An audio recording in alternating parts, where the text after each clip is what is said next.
What's going on, everybody? Cali Death Podcast back once again, episode 55, here with my resident homies, as always, Casey, Joel, and Joseph. What up, dudes? Thank you all for meeting us once again on this Friday. Love you guys, all the subscribers, all the new listeners, all the people that are telling your friends. We love all that shit, dude. Make this shit grow as much as we can possibly make this grow. And I love that it's still growing every week. So kudos to you guys, and fuck yeah. So hit us up on the social medias, Instagram, Facebook, all that shit. We're there. Recently we've been talking about this, like we go out and get our guests. Well, if you are in a band, if you're an artist, you know, anybody in this scene or adjacent to the scene, if you feel like you want to try and get on the podcast, feel free to hit us up, dude, because you know, I mean, we're still getting plenty of guests, but it'd be cool to see like who wants to actually try and get on this thing. And, you know, we're not biased to anything. You could be a brand new band that's trying to push your shit. You could be, you know, up at the fucking top and actually be a fan of this shit would be awesome too.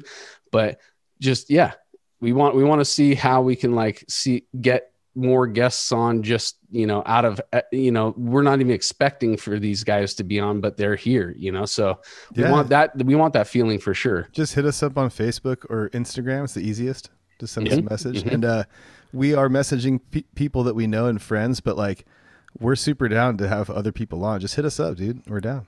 Yeah I think that we're definitely at a point where I think that it'd be cool to just like for us to be surprised by a guest as well, you know, like to get somebody on that we didn't even know. And then all of a sudden they're blowing our minds and shit. That would be fucking awesome. So we want to see if we can get something like that in our season 2. If this is, we can call this season 2. This week, it's super exciting for me. This guy, I hit him up a while ago. Things got crazy and we lost touch, but we got back in touch. And I know that behind the scenes, I've talked to these guys many a times of getting one or more of the members of Estradasphere on. Today we have Tim Smolens or Smolens? Smolens. Yeah. And you guys, I've said this about Canvas, and I'm going to say this again. If you're a listener of this podcast and you have not heard this band yet, Estradasphere, or his new project, High Castle Teleorkestra, you guys are doing yourself a disservice right now. I know if there's anybody out there that's listening to this that's only fucking metal, then come on, guys, let's expand a little bit here. Let's get out. If you're gonna be in a death metal band and only listen to death metal, you're gonna sound like everything you fucking listen to. So in order to not do that, venture outside of death metal and you'll realize that there are super fucking talented musicians all around. And dude, Estradasphere is one of those bands that literally I would put in my top 5 all-time performances that I've ever seen. I've literally brought people to their show, watch them get hypnotized without even knowing what the fuck was going to happen to them. I've seen people drop drinks. I've seen people just fucking sitting there in awe. That it happens every time you watch this. Well, now you guys are defunct, but when you were able to see this band, it was such a fucking treat. And thank you so much, Tim, for being here with us, dude. My pleasure. Thanks for having me on. It's fun. Yeah, dude.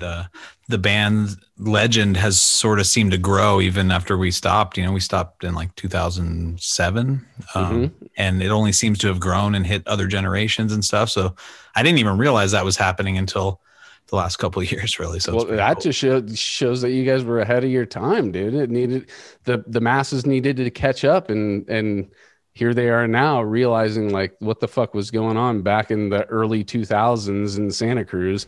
Yeah, there's a few death metal bands and some reggae bands here, but what the fuck, dude? There's this Estradasphere project, which literally will hit you in the face with pretty much every genre of music you can think of in one set, you know, and do sometimes in the same song. Sometimes a lot of times in the same song, and they'll blow your fucking socks off, dude, while they're doing it. Super talented dudes. And Tim, I want to know a guy who is a part of this band that I just so highly praise and see so much talent. I want to know your origins. Like, when you were a child. And, oh man, you're asking for it. Okay. Yes. Oh, I want. We got to go way back with it, dude. Man, I'm gonna get something off the wall for you right now. All right, dude. Fuck yeah. I don't know how well you can see this, but these were the articles written about me when I was little. He might be a giant. This guy has jammed with Slash and CC DeVille. There's nice. Metal Edge magazine behind there. Wow, dude. I'll give you the little, the short story of like the origins. 9 years old, saw La Bamba, and I was like, okay, I play guitar. That actually kind of came back because you know that nowadays I'm like way into like 50s and doo-wop music in addition to all this other stuff. So that kind of sat in my head for some reason, that like 50s sort of post doo-wop music. But anyway, saw La Bamba and I was like, I play guitar. So my parents got me guitar, got me lessons, were super supportive. Were your parents musical at all? Not really. My mom could play like some piano that she just would like sight read, but nothing other than that. So not really. But my dad loved music. He would always sit in the pool and just listen to music all summer long, but didn't play anything. So anyway, played a couple of years like that. And this was in the 80s. So all the hair metal bands started coming out, and Guns N' Roses eventually, which was kind of the saving grace if you liked hair metal, because it's one of those bands. It's, their first record is actually still good compared to any of that other stuff. And so I was sort of on that road to being a shredder. And then when Nirvana came out, what was I in 7th grade?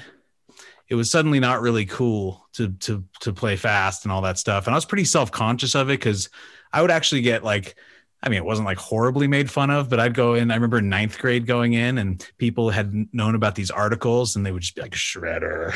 And like, it kind of stuck with me a little bit. So I wasn't young enough. I wasn't mature enough to be like, I don't care what they think or whatever. So I was like, I just ended up switching to bass. I was like, okay, I'll play bass. If it's not cool to shred, I'll play bass.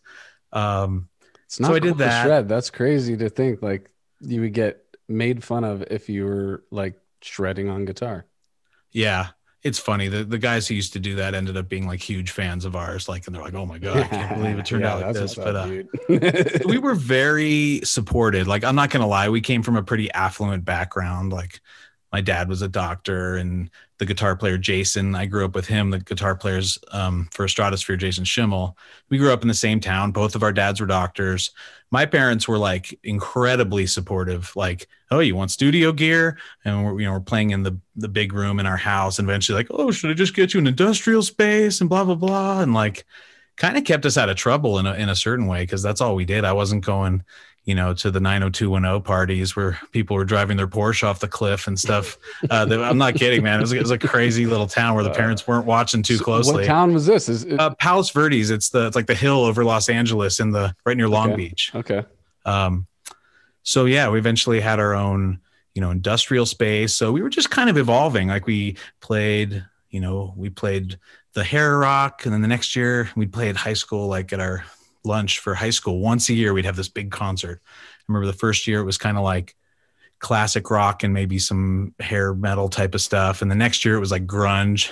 But then somewhere in the middle there, we'd heard Mr. Bungle and like everything changed. Like we stopped playing everything we did and was like, became sort of, I won't say copycats, but when you're talking about 10th or 11th graders, it's kind of cute. It's not so much lame like it would be if you're like 32 and like we're trying to be Mr. Bungle, but we would play some really weird, like confrontational shows at our school. I'm not even sure how they let us on after a certain point. We would have to have what'd you guys play noise under? And what was the name you guys played under? We were Don Salsa. Oh yeah, okay. Yeah, which is the band that became the Estradasphere. At least Jason and I and my brother Doug, a couple other guys from the South Bay and LA there. Nice. So yeah, we would like play at our school each year, once a year. And, the third year it got real weird because we were playing like confrontational noise and really bizarre cover songs like Richard Marx ballads, metal style, Italian songs. And it was really, we were trying to be, it's almost like how Bungle used to go out during the Disco Volante tour and people would be like, girls are porn. And then they would just sit there and play like one note of noise for like 15 minutes. It was almost like that. They were just had this, like, we want this school to think we're totally, weirdos. But, So we did that 2 years in a row, and we did have the luxury, like I was saying, of it. We had an industrial space and a little studio there, and we could practice. And my parents were like super liberal about stuff, like, oh, you want to stay out all night on Saturday, even though you're in high school? Like they kind of didn't care. So we had, do you guys remember what ADATs are? Yep. Yeah. Okay. So I had like the first ADAT in Los Angeles. My dad was like real connected. Let me show you one more thing off the wall. Let's see. Okay. That's his, my dad was kind of known as the rock doc. So that's his Use Your Illusion from Guns N' Roses, which he was on. He's the doctor's voice on Coma. No shit. Yeah, he worked like he's an ER doc, so he worked like graveyard at Cedars-Sinai in Beverly Hills for like the majority of his career. So every rock star, every blah blah blah, and he used to just get numbers, and he'd be like, pick me up from school and be like, we're going up to see Slash right now, or we're gonna go to Axl, to the recording studio and watch Axl record, or go to a party at Billy Idol's house. And so fuck, dude, that was kind of my upbringing. What age were you at that? Like we're going 10, 11, 12, 13. Wow. Yeah. So that was, so he ended up, just he had access, like we got the first ADAT, and then we ended up getting 2 more. So we could record, we had a Tascam, big like 24 channel mixing board. So we could record 24 tracks. And I don't know if you've heard the Don Salsa record, but it's really extreme, sort of like Disco Volante, Naked City, high school kids going crazy. Yeah. And like the first song's like 30 minutes long, but we would record these little like 30 or 45 second segments that were like a song within a song. And then we would, clip them together later by just like pressing play on the tape and hoping that it comes in at the same time, at the mastering studio, like on a DAT machine. So we would record like 22 tracks. And then I would never do this now, but we would like commit to the entire mix to 2 tracks and then record like 22 more and do that as many times as we needed to get, however many tracks. And then in the mastering studio, we had access through my dad again to this place called Bernie Grunman Mastering, which they did everything, all the Michael Jackson stuff. And they even did Disco Volante, but it's like the go-to mastering house that my dad could just get it for free. So we were having the guy, and this was like pre-digital. So it was like pressing play and hoping that the segment is at the right spot. And anyway, the album turned out really good. After high school, Jason, my parents I just decided I'm not going to go to college. I'm like, cool. And they were like too liberal. They like should have been like, no, have a backup plan. Mm-hmm. And my dad's a doctor. You'd think like, he'd be like, no, you got to do, they just were like, cool. And like, in retrospect, like I wouldn't even tell my kids that. Like, I'd be like, no, have something and whatever. It's hard to make a living in music, but do it, but have another backup plan or something. But so Jason went to his parents weren't going to say that, so they said got to go to college. So he went to UC Santa Cruz, and I kind of followed him up there a couple months later after I finished the Don Salsa record. And so I went up there, and that's sort of where Estradasphere started. Long story short, at the music department there, they met saxophonist John Hooley, who comes from more of like a jazz and jam band background and world music type of stuff. Violinist Timba Harris was there. And at the time he was very much like a classical player, but he had a really good like sense of music and like could play things very precisely, like was less able to improvise at that time and more into just like, here, play this melody. And which is kind of what we needed. You didn't need everyone to just be like going crazy with improv all the time. You needed some people that could actually execute some stuff. So he was good. And then, I think the big driving force was when Jason met Dave Murray, our drummer in the jazz program there, the original drummer of Estradasphere. And he is pretty much a straight up metalhead. He likes some jazz fusion and stuff like that too, but he is the kind of guy that could tell you all these subgenres of metal and which album is classic and all that stuff, where Jason knew a little bit more of that stuff than I did, but Dave really knew his stuff. So Jason and I were bringing that sort of Naked City, Mr. Bungle. We were also learning jazz at the time, so our like actual musicianship was getting. So how do you come across, real quick, sorry to cut you off. No. How do you come across a Naked City? Who is the one who fed Naked City to you? It was just following the Bungle tree, because we knew Bungle first. And it's like, oh, Zorn produced their first album. Then, oh, Zorn makes a bunch of music. And I don't love all of Zorn's music because he just does so much of it, and some of it is a little bit hard to listen to. But Naked City is very sort of pleasing and just kind of cuts right to the chase of like a really good arrangement and incorporating noise and jazz and that's where I think that I actually nailed like Estradasphere more as a band that would come from Zorn than Bungle, even though there's obviously like, if you're just looking at things, it's like they're both taken from the same book, but I always got more of like the Eastern feel of like gypsy jazz. Yeah. Would come more from that's not Zorn. Super Bungle-y. Yeah. It just happened to be that in high school, what we heard first was Bungle, and then we kind of branched out from there. And I think honestly, some of the, what brought us out of like a Bungle copycat purgatory, which we could have been headed for, was sort of exploring some of those influences that Bungle was pointing at, especially on Disco Volante, where you're talking about Italian film soundtracks and all of this sort of German film soundtracks and all this stuff where people think like, oh, is it like King Crimson they're listening to or Zappa? It's like, no, that's not any of those things. It's Ennio Morricone, it's Peter Thomas, it's Joe Meek, it's the Beach Boys, where it's not the things people think. Like, I don't know how to say it. It's like people listen to our music and what they take away from it is like the proggy part of it or the technical part. But to bands like us, and especially like Bungle, like it's sort of the aesthetic of the recording that is almost the most important thing. I mean, obviously the songs are important, but especially on Disco Volante in California, where they have that super analog vibe and the old, like sort of old style of recording. It's more about that than it is playing a million notes an hour and all this stuff. So anyway, just to sort of finish that whole Estradasphere story is, once we got to playing with Dave was the real, like, who would egg us on, like, more metal, like we got to do some more metal. And Jason would be like, okay. And Jason could play the metal, but he probably wasn't going to want to say like, let's do the metal. So like Dave would really be the sort of, antagonist to turn things more metal. And he has that unique sense of, by that point he was really into like Meshuggah and sort of the polyrhythm type of metal. And so he had that. We sort of mixed that all in together, and we had Estradasphere there. And like you said, we were branching out at that time and listening to more like, I hate the term, but world music, like, Romanian folk music, like Tarafte Haiduks, and Bulgarian, like Ivo Popasov and his Bulgarian wedding orchestra, and things that were showing us those odd meters and then those ornamentations that where you're playing the double and the triple notes in the melodies. So that's kind of how it all long answer to a simple question. Yeah, no, for sure, dude. And I love it all. And I mean, so It's Understood. What year did that one come out? That's a good question. I want to say like 99. Oh, the first one. Yeah. It's 99. Okay. Hunger Strike. Great fucking way to start the album too, dude.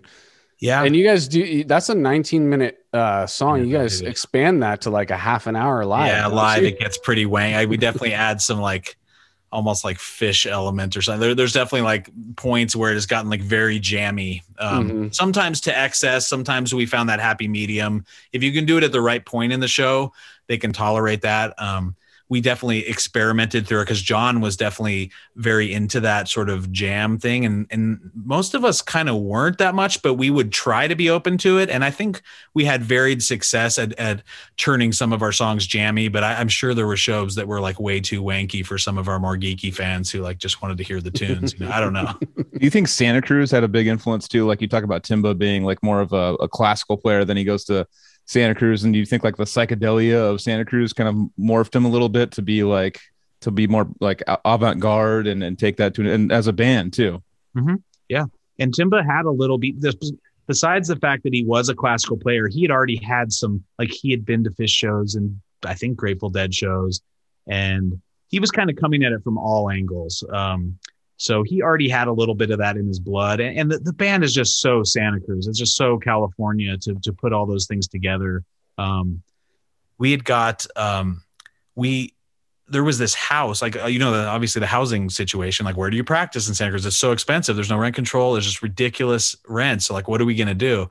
We knew this guy who was actually this really good musician who had this house, 911 Mission Street. Yep. I've been there. We lived there for, I don't know, it was maybe 8 years or something.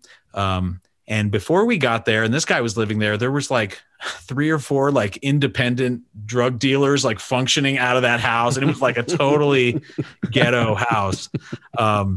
And so, but I convinced this guy, I was like, you're moving, like, let me just take over your lease. And without telling the landlords, they don't bump. And they just did. And this landlord, this was just under they were just collect their little check. It was like $1,200 or something for a 5-bedroom, huge living room, which we turned into our practice room.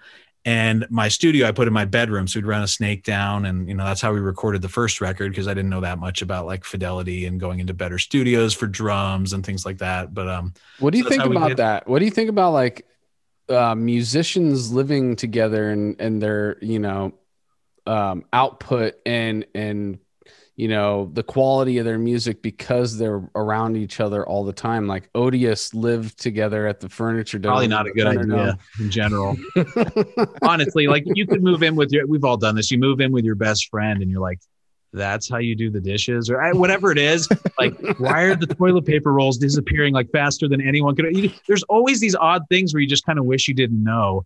Totally. It was good because we were in our young 20s. Not everyone lived in that house. Like Dave never lived in that house. The drummer, Dave was always more of a like bed by 10 o'clock. He doesn't drink or anything. He's just a very kind of healthy person. And Timba only lived there, I think, for like a summer or something where he slept on the couch. So it was like Jason and I mainly who lived there. And then so they would come over. So if we were all in the same house, it would have been just like totally insane. Yeah.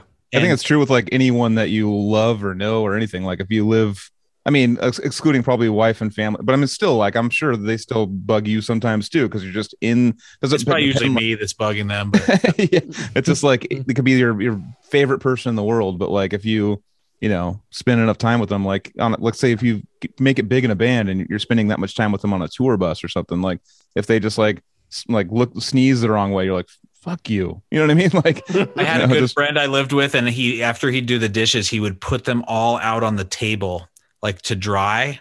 And I was just like, what? Get a dish towel, bro, and throw them in the fucking cabinet, dude. Yeah, and the toilet paper disappearing too fast, that's all real. Like there's a bunch of those kind of stories. But I think the fact that we're in our young 20s, I mean, that place, that is like the center of town with all the people we ended up knowing from UC Santa Cruz. The bus comes right down the hill there. People just show up at that place all the time. It was a fun place to live.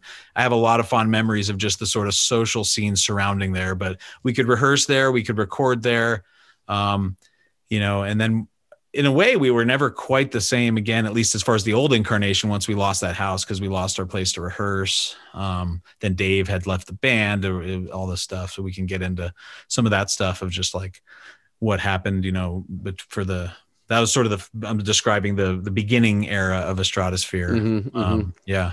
But yeah, we kind of I want to just at least touch on every album real quick. So yeah. Buck Fever was actually my first introduction to you guys. I got to credit Mike Gilbert, my guitar player in Severed Savior. We were going to grab some Jack in the Box or something after a fucking rehearsal day. And he put on the Dapper Bandits. Oh, nice. And it was one of those, life altering moments where I'm like, wow. There's other bands like Zorn and Bungle, because Bungle was like one of those. I stumbled across it early in my life. I think I was like 15. Yeah, and I didn't realize how it rewired me, to be ready for a lot of the shit that I was going to come across later on in life. It did, man. Same here. And hearing the Dapper Bandits and realizing like this band's down in Santa Cruz. They're an hour away from me. Like, how the fuck is that happening just an hour away from me? And so I bought Buck Fever and I listened to it religiously. I probably listened to that song at least over 100 times in my life, dude. I listened to it more than me. I listened to it today and I'm just like, yes, I fucking love this shit, dude.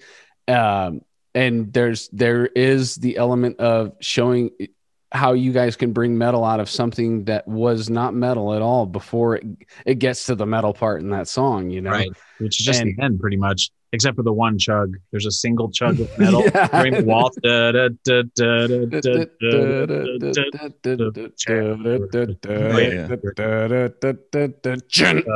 is. Yeah, we called that a chug, a lone chug. Totally, dude. And that was where he's like, wait, no, you got to pay attention, because I didn't know that any metal was up until that point of that song. You didn't know any metal was coming, you know. Didn't think it was a possibility. Yeah. When that little like circusy part starts, he's like, okay, listen. Then all boom, hit with the chug real quick because he had a super loud fucking stereo system in his car. Nice. But then the off time shit that's going on with Dave on drums at that part too, dude, that shows his. Well, that's actually just a simple one. That's that's actually I think that's 3/2. It's actually one of the simpler polyrhythms, but it still sounds jarring when you're expecting a waltz. Totally. And for a dumb stoner like me who doesn't know how to count music, it's the nice cup of tea. Nice cup of tea. Nice cup of tea. The jarring aspect of it is definitely real for me, you know. Dude, so I love that song, the Silent Elk of Yesterday. Oh yeah. That song is so sick. Yeah, that's okay. All you metal guys that are listening to this right now, that might be your first song to go into. Silent Elk of Yesterday, or was it a very intense battle? Yeah, that's a long straight metal song basically. If we're jumping and saying favorite songs, I'm just going to go ahead and drop. I was going to say this pre-pod, but I decided to wait for this. I describe A Corporate Merger on Palace of Mirrors as my favorite song I've ever heard. I think it's my favorite song. Thank you. I literally say, like, overall, I have so many friends I've told this to, so anyone that's listening that knows me knows that this is true. But just the fucking journey it takes you on, and then it goes through this, like, starts off super mellow, goes into like a funk part, like a slap, kind of like. I remember even Lee was telling me, like, working on that part, it was like some fucked up. It's hard. Like yeah, it was like some fucked up time rhythm. Yeah, I mean, if you think about it, it's like an 8-minute song or something, and it's like the classic song form, A B A, but B just happens to be like a million other things. But totally, and just how it, like, you know, the very end part with, you know, with Timba's melody over it and stuff, over just the kind of like the, you know, like metal part of it, the recalling of the initial melody, but as of the initial melody, charged fast, exactly. Metal. And then just softening it right back out into the intro, just like as if nothing happened. Yeah, exactly. That's exactly what I loved about it. Just took me on some like insane journey, and that's literally probably one of my most listened to songs like ever. That's a fun one. I mean, I think one thing I could say here, kind of bridging the gap on like all the things we just talked about, is in general, Estradasphere used metal in a different way than, I'm not trying to like say we're like, oh, we're so original, but like, it's a weird thing that most metal bands, like, you're either metal or you're not, right? It's not like there's this thing where metal, for us, metal was never an aesthetic that we lived by. It wasn't like we're a metal band. We did have a couple songs, like you mentioned, A Silent Elk of Yesterday is pretty traditional black metal, and Very Intense Battle. It's not traditional like death metal, but or like kind of Sepultura, kind of like, but it has all those elements where it's kind of a straightish metal song. Everything else is more like Corporate Merger, where metal to us was not a way of life. It was literally a dynamic that the song could get to. So if you forget about that, like, I'm a metalhead, or this is just how we are, we're just metal, and just, you know, use metal as a place that a song could go to increase the dynamic range and intensity, it suddenly takes on a whole new life. And I'm not sure why we're, you know, one of the only bands to have done that. Totally. It doesn't make a lot of sense, because I couldn't, metal, like straight metal for me, is not really my thing. Like, I can listen to it, but it's definitely not something I was ever like just a pure metalhead at any point in my life. So doing something else with it interests me, because you can use it on more of like a rhythmic element and a dynamic element, and just turn a song. There's no reason why you can't have melodies or gypsy melodies or fast melodies or pretty melodies, like with metal going on at the same time. Well, I think Cool. a lot of the things that impress, metalheads and everything, people, a lot of musicians, I would say, are fans of your band. Like it's more It's people that have picked up 99% guys that play music. exactly, and that's kind of even where we're coming from because we were like playing a crazy technical style of death metal where it would just be a bunch of, a ton of musicians in the audience. But once you pick up the guitar, you start jamming for a while, you start understanding what music's all about, and then you progress and progress and progress. Then you're like. And then you finally have like this kind of like idea of what's going on musically in your life and stuff like that. Then you hear a band like Estradasphere where they're like, cool, they're really good at metal when they want to do it. They're really good at, Romanian gypsy jazz when they want to do it. They're really good at like all the basically like I just describe you guys as like, oh, I think they all have doctorates in music or something because they're like fucking insane. Like, They literally. Oh, go ahead. Sorry. Oh, please, you. I was just about to say it's like they were the band of musicians that I felt were capable of doing anything they wanted to do. When watching you guys live, literally I was like, these guys can do anything they want to do. So if you gave that impression, if music is a drug, like for your brain, like a healthy drug, right? Yeah. So like all different albums are like you put that on and you repeat it because it feels good or it like makes you think and it expands your brain. And like I was like driving around just like listening to Estradasphere like all week, and like I was like going to the store today and just I was like drinking coffee and everything and listening, and I was just like.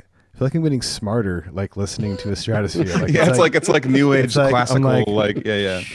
It's like listening to like physicists talk about stuff I don't understand, but I'm just like, but I'm counting along and I'm like, oh, that's 9. Okay, I hear the one and I'm like, yeah, like. Are you guys influenced by that Take 5 album that Dave Brubeck and all like that? Not me personally. I mean, Okay, I've played the song before. I've played some jazz. I used to play Coffee Take 5, like the famous Take 5, 1959. right? Yeah, like that. Yeah, I mean, there's no. There's that song in 9, like dun dun dun dun dun dun dun or whatever. It's like that. Like it kind of has that. What's it called? That song? But it's like in 9/8. That's isn't that Blue Rondo a la Turk? Yeah, exactly. Oh, okay. I think that's And it kind of reminds me of some of the Estradasphere. Return stuff. is in 9 on the Off Palace of Mirrors. Yeah, Yeah. Yeah, super cool. I love it. So like my brain was just all like, I'm like, yes, I'm getting smarter. Like as I'm listening to your It's music. a lot of math, yeah, dude. I mean, it's cool that it comes off like that because I'm the kind that always, I'm not like I'm not self-loathing or like we suck, but I'm also not like always like, oh, we're the greatest. Like we've played with bands that, we've played with, we had that band from Norway come out, Farmers Market. I was about to bring them up because you guys showed the accordion. You guys showed me my them. band now. I mean, the degree to which those guys were better than us, like at every single, they didn't play metal, but everything else, as far as like they went to Bulgaria and studied the ornamentations, and we had more of a California take on, gypsy music. There was nothing authentic about what we were doing as far as like traditional music, and that's fine. Mm-hmm. But these guys could play jazz. We could play jazz. Okay, Jason's a very good jazz player. I could kind of hang. Dave could kind of hang. John's a very good like jazz soloist. Timba wasn't really a jazz player, but we could hang. But Farmers Market are like world class jazz musicians and Bulgarian and Odd Time, and so it's like I knew we were good, and I'm glad it comes off to, to the average listener, like, oh my God, these guys are like doing next level stuff. But there's to us, some of the stuff is like, kind of a hack as far as the like Romanian gypsy thing, but at least we're doing our own thing with it or whatever. Mm-hmm. So it's at least you're tackling like 17 other genres too. So, you're really solid and good at every genre is what, like, basically what I see. Which really changed as we went on, right? Like Buck Fever, I mean, the song I wrote on there, Meteorite Showers, is the epitome of like genre. And then Palace of Mirrors, I'm not sure there's much genre changing within songs. I mean, except at like going metal, but it's not like it goes like polka for 8 bars and then goes to, death metal and then to jazz. And like, it's like Palace of Mirrors, definitely one vibe per song, basically. Yeah, there was definitely that change that I noticed. Cohesiveness. After what Quadrupus, which was still it was like your bridge record from that younger, more humorous style that we were talking about into something. I mean, I'm not saying that the earlier stuff wasn't mature because obviously it had merit. It was more. I mean, we were making fun of parodies on boy bands and Winger, and there was all kinds of stuff, video games, and it was all fun. But after a little while, that's what I wanted to get to. Yeah, mainly was that what made you guys say, okay, let's fucking go for it on this one, because you guys really fucking went for it on Palace of Mirrors. I could sort of break that down a little bit. So one thing I think we lacked through much of our those earlier albums is like an actual vision. Like, what is this song about? A philosophical. We came up with a theme like Buck Fever and made some funny jokes, but it's not, other than the title track Buck Fever, there's nothing that really sounds like deer hunting or anything. I mean, it's a theme, but it's not like, you eventually want to get to the point where you like know what you're writing about. You're not like, oh, I'm going to name this song later and blah, blah, blah, it'll be fine. And like some people write like that. You don't have to know what it's about. It can just be music. But I got to the point where I felt like we lacked a narrative. So Quadrupus, we were kind of, I'm glad that album turned out like decent. It's not, known as our best record. We were kind of in disarray. We didn't have a drummer. John was on the verge of leaving. That was his last record with us. And we just didn't have a rehearsal space. We didn't have a unified vision. So we had some cool tracks on that thing, but there's no one that sat down like, this album's going to have this vibe and here's how we're going to accomplish that. We were just kind of like, I have this song. I have this, like zero cohesiveness. It still turned out actually pretty good. There's like, I think, Makopsis Yatinisa, the Greek song, is one of the best tracks we've done. First track, right? Hardball. The Ethiopian song turned out great. What is it? A car ride? In Idealistic Ethiopia. Yeah, I fucking loved that song, dude. Yeah, that was a cool one. So anyway, after John left, John and I used to, I love John. John and I are actually like good friends now, but like we definitely used to butt heads. It was like the jam band, he wanted the music, I think, to be a little bit more universal. And I was a little bit more like, let's make it crazy and abrasive kind of thing.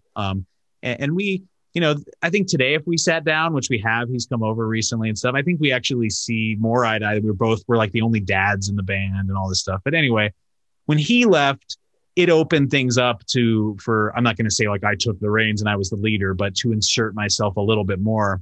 And we had do you guys know Chip? Our video guy, he lived in Santa Cruz forever. I don't know if you know him. I think I met him through Chip Yamada. He's like a half Asian dude. Yeah. I don't know if you're allowed to say that at this day and age. Anyway, like he was sorry, I'll write a letter of apology. He would do a lot of our earlier videos. Like, so some of the videos you see online, we had a VHS tape back in These Are the Days that turned into a DVD, but he was like, this guy was always coming and filming videos. And he was kind of the missing link as far as like, what's this about? Let's tie this into a narrative. So we slowly like started coming up with this. We were reading a bunch of Philip K. Dick books, nice. Valis in particular. And that's sort of where Palace of Mirrors came from, is the story. There's a short story inside the Palace of Mirrors DVD, and it lines out the whole narrative. So it was so nice to actually have a framework. Like, here's the story. And I'm not going to lie and say like, oh, we knew the entire story and then we wrote every note after it, but we were at least able to frame things in a certain context as a narrative, which is not something we had ever done before. And then he would make visuals, and you guys saw us on the Palace of Mirrors tour when we had all the crazy storyline visuals going. Yep, definitely. Like, we really came together as far as like the DVD, in my opinion, is better than the record because we were playing the tunes and playing them well. And Chip was using the storyline, black and white photographs, and feeding them back on stage behind us. And we're wearing the same thing, on the screen as we are on stage. And did you guys start that tour in Santa Cruz and end it in Santa Cruz? I think so. I think I was at the first the Attic was the last show. The Attic was the last. I was there.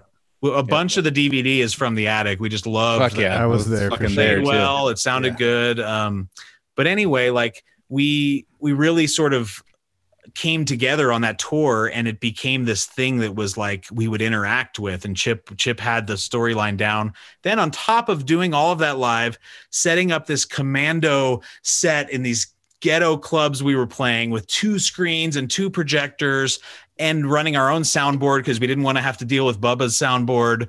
We just bypass it and go, and we were also recording the audio and recording video to capture each show so we could come back and figure out what are the best ones and use those for a DVD. Mm-hmm. Yeah, dude. And it's a great fucking DVD. It is my favorite product of ours, still by far. That was still available? I don't think so. So the End Records got like consumed by some large like BMG thing. I don't even like we're like the worst businessmen ever, like in our band. Like nobody Timbo would keep the books, but as far as like I have no idea what like my rights are even related to that record right now. I have no clue. We do get a little check for a couple $100 every year from different sales. I don't even know where they come from because I think they still go to Timba, who's in France. And somehow they go to his dad, and his dad like sends out a couple checks. And I've never been like real money oriented about it to a fault. Like it should have been a little bit more so. We can talk about that a little bit at some point because I think that's one of the reasons why Estradasphere didn't last longer. I was going to ask you.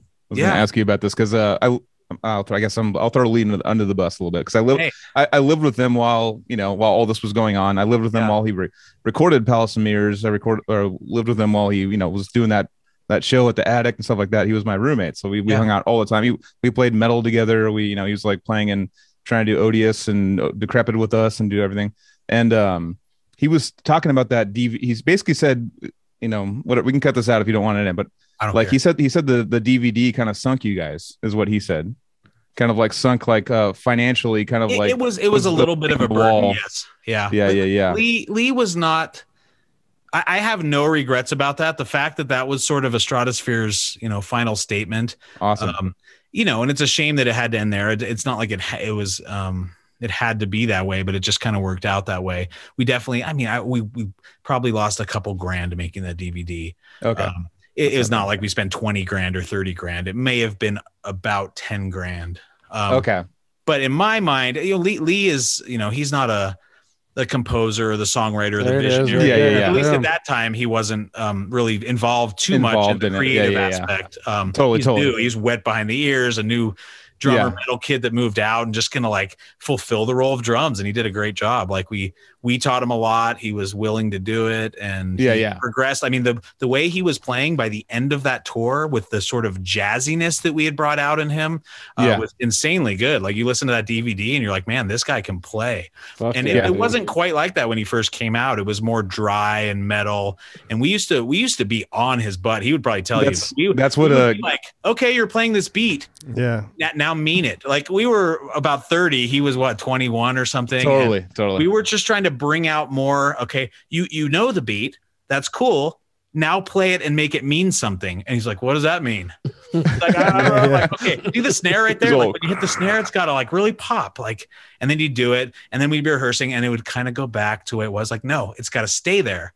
Eventually he would get annoyed, and we do the same thing with Adam, who's our keyboard accordionist, and same thing with him. They're both such good musicians, and I think we taught them a lot. I think they taught us stuff as well, just about how to, we weren't the best at like talking to people. We were probably pretty abrasive and could come off as jerks and all this kind of stuff. But now I remember Lee talking about like those practice sessions. He'd come home and he'd be like, dude, we practiced for 12 hours today. That's right. Lee. That's right. Like 12, it was right before the recording of Palace of Mirrors. He was like, dude, we practiced like fucking 12 hours. He had a little bit of the millennial work ethic. I won't lie. We had to ass into gear a little bit, but I think in the end he did a great job, and especially on that DVD as it went on, like he just sounded better and better. And speaking of which, I just found my copy. There it is. Things. Awesome. I was looking for it, and I was like, shit, I think I got this around. So there it is, ladies and gentlemen. Dude, I don't know what is it online or something? Because like I've been uploading like almost every video from it on my YouTube channel. I've been following. I've been following you. Yeah, that's awesome, dude. Because I mean, nowadays, like even your fucking car doesn't have a CD player. Like I bought a $4,000 computer with no DVD drive. It's like becoming this thing that you just don't get anymore. I'm gonna one up you right now. I got the first motherfucker, dude. It originally was VHS, and then we redid it on DVD. But which one's that, Anthony? Wait, what's that, Anthony? That's the original. These are the days. Yep. You can there's footage of them doing like band marches through Santa Cruz on here. Yeah. Oh yeah, there is. That's crazy, awesome, man. Dude, that's totally cool. Wait, which one is that? These are the days. I've got Passion for Life right here. Oh yeah, I got that shit, dude. I got all of the Estradasphere shit, dude. Awesome. I mean, I love that fucking. To sort of put a T on that sort of conversation we were having, like to someone like Lee, or maybe even band members. There were probably band members that looked at that endeavor and were like, "Man, we lost 10 grand or something." I look at that record, and I'm not trying to brag or whatever. toot my own horn, but like I look at that as the best product we have, like for our statement or whatever. The last thing we did was like, that is awesome. It has a story. It has abstract philosophical imagery. We played the music really well. I mean, to lose, 10 grand over that is really not a big deal, but for sure, dude. And yeah, the satisfaction as an artist, I mean, you just touched on it earlier, and it's something that we beat to death on this show is like, we're never satisfied. So to get that little bit of satisfaction from one thing that you did with that project, it's worth it all. Yeah. And to truth, because Palace of Mirrors, that DVD, that tour, that album, record, all of it was just fucking so top notch to me, dude. It does kind of have closure to it. It does kind of have closure to it. It does, man. And it's almost sad. There's certain things I hear on there, and it's like I could have almost known while we were doing it. There was this bittersweet aspect to it. I think what it was, if you take it to the beginning, when people first heard Hunger Strike and It's Understood, they really liked it. We had a hard time being embraced by like the Bungle crowd because there's always like the comparison. So a lot of people were like, well, I'm not sure. I think people heard a promise in us in our initial stuff that they thought, wow, this is going to be like something. And then when we came out with Buck Fever, as awesome as it was, I think some of those like Bungle people were like, oh, this is overproduced, and Meteorite Showers changes genres a lot, and Bungle does that. So there was a lot of people that they actually, if they were on the fence about us, there were a lot of people that didn't like us, especially after Buck Fever. Whereas Palace of Mirrors to me was the promise that we initially hinted at that we could do. And so I felt like we accomplished that. And a lot of it, Jason wrote great music. Timba and I wrote some awesome stuff. Kevin wrote some cool stuff for the record, and Adam. But it was Chip, man. I can't tell you how much having this filmmaker guy just hanging around. He's the kind of guy who barely ever had like a 9-to-5 job or anything. He was always just there on the couch, like pontificating, as Timbo would say, about like, what does this mean? And what does this mean? And sometimes it would get to be too much, but he was always kind of keeping us thinking in that direction. And having someone that's not a musician that can contextualize it philosophically, I think that is so important. And I feel like a lot of Chip has rubbed off on me. Like when I'm thinking of like the High Castle stuff I'm doing now, like everything I've learned from him, I'm kind of applying to what I'm doing now. So is there a certain song or something that you could really put back on Chip? Like when the band was sitting there working on something and Chip sat there with a thought, just like kind of like had everyone thinking, and you're like, oh, let's change this around and go like this. Man, he was there so much, and we were probably more resistant about like getting too much into like him changing, musical form. Yeah. He would suggest whatever. He's the guy who would suggest whatever, see what sticks to the wall. I can't think of anything particular, but he had such a huge footprint on that thing, especially the DVD, but even the album. But it all kind of blurs together as far as that stuff goes. So I can't think of a song where it's like, oh, Chip changed the arrangement of it or something like that. I mean, it's up to you guys to change the arrangement. I was thinking like something that like he changed like an idea idea that like changed. It was really how to sequence all those songs and have them mean something. I don't know if any of you have guys like read the short story in the DVD and then watched the DVD, because if you just watch it, you would think, okay, there's some images. You can't really understand the story except some basic stuff because it's so abstract. But what we were doing was allowing the music to just talk. Where you don't need to, there's no burden like a movie where what's happening? What's the plot? And so you might think it's random. You might just think like, if you just watched it, you'd be like, oh, that's cool. Some cool images and video feedback and stuff. But you read that short story and then watch the movie, and the narrative just absolutely jumps off the page of I'm gonna do that now, because let me know what your thoughts are, man. But it is Chip wrote most of that short story. I helped him write it, and then we sent it to 2 different really good like editor type of English people and had them both, revise it. And then we took the best of their work. So it was really this sort of collaborative effort, very sort of Philip K. Dick short story. But there's a narrative. You will watch that. You will be blown away at how we actually were able to convey all of those things on stage. Hell yeah. And the average viewer would never know. Well, I love learning that like Philip K. Dick was an influence to you guys, because that's something huge, man. I didn't know. Still continues to this day. Hell yeah, dude. So did you write? So was the album done, and then you wrote the story after? Or was it kind of? It was some of each. It was some of each. Like I said, I'm not going to lie and say we knew the whole story. Then we started writing. Yeah, exactly. Let it strike me. This is the motorcycle chase where they end up in the. But we were. I think the subconscious knows a lot of times what's going on, and it's just a question of us to just like drop what we're doing. Like I even do that with recording all the time. Like I'll be sitting here. I'm next to my furnace, so. I've recorded High Castle stuff where it's this crazy like underwater organ section, but I'm also hearing from my furnace, and I'm like, that sounds awesome. Microphone over here, like there it is. I tend to go with what pops up, like if it sounds good. But I think it's the same thing when you're coming up with a storyline. I think you can write stuff and then uncover a narrative. You might not be that brilliant to know it all in forethought. Totally, dude. Exactly. It's actually probably the way that most things come together. Yeah. The knowing before you do anything is probably more rare. Yeah. There are people like that, but like I think Trey, his stuff with the Secret Chiefs, he's super knows the philosophy behind it.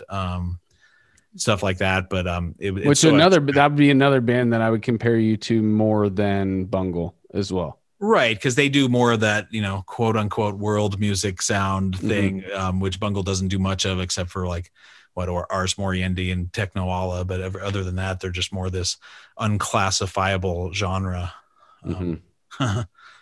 So Estradasphere dissolves. Unfortunately, broke my heart. Do you have any sweatshirts, by the way? Do you have any Estradasphere sweatshirts? I've been looking for one.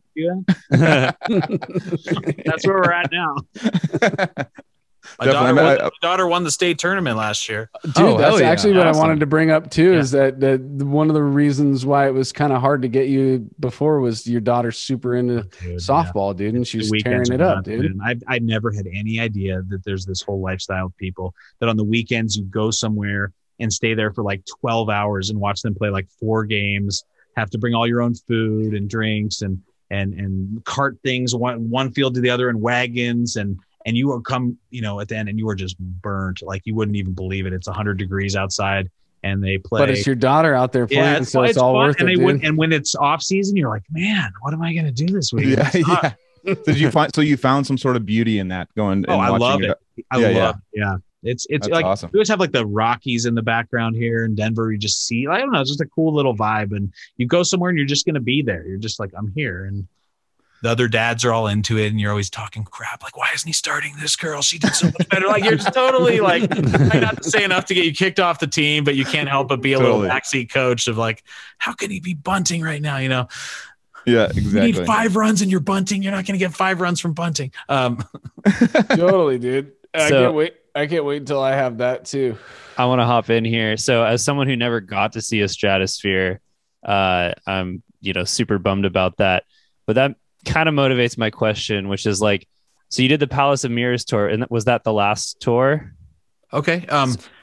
Pretty much. So, I think I'm going to answer something I was going to and tie it all into your question there. So like, why did we dissolve? I think that was what was about to start to come up on the last question, and I can tie it into this. So as I was mentioning earlier, we didn't have anyone in the band that was like, we got to promote ourselves. We got to do like we were kind of like I said, I grew up in an affluent background. Like my parents weren't supporting me through my 20s. We weren't making a living from Estradasphere. We were doing other things. I was a caregiver.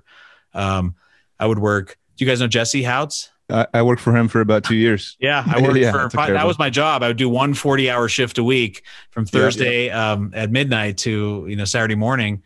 That's awesome. And that was my entire work week. So I had 6 days to record with the Estradasphere up in our farmhouse. Cheney, our friend Cheney works for him right now too. Nice, dude. Love Jesse. He basically just hires musicians and people that he wants to hang around with. Yeah, he's super awesome. Great memories. But we didn't have anyone in the group that was thinking about a career. It was really dumb. Like you people like Zorn, man, they know every grant, every little thing that you need to be doing. It sucks that you always need to sell yourself now. But we weren't thinking like that at all. Like, shouldn't we be like standing at every show and gathering email addresses like at the front door? Like whatever we could. If we're only playing for 150 people a night, we need to do whatever we can. And we just didn't have that. We were all just into the art and whatever. And we're just totally freaking blind that like we're not creating a career for ourselves here, and we're not close, like not even close to close.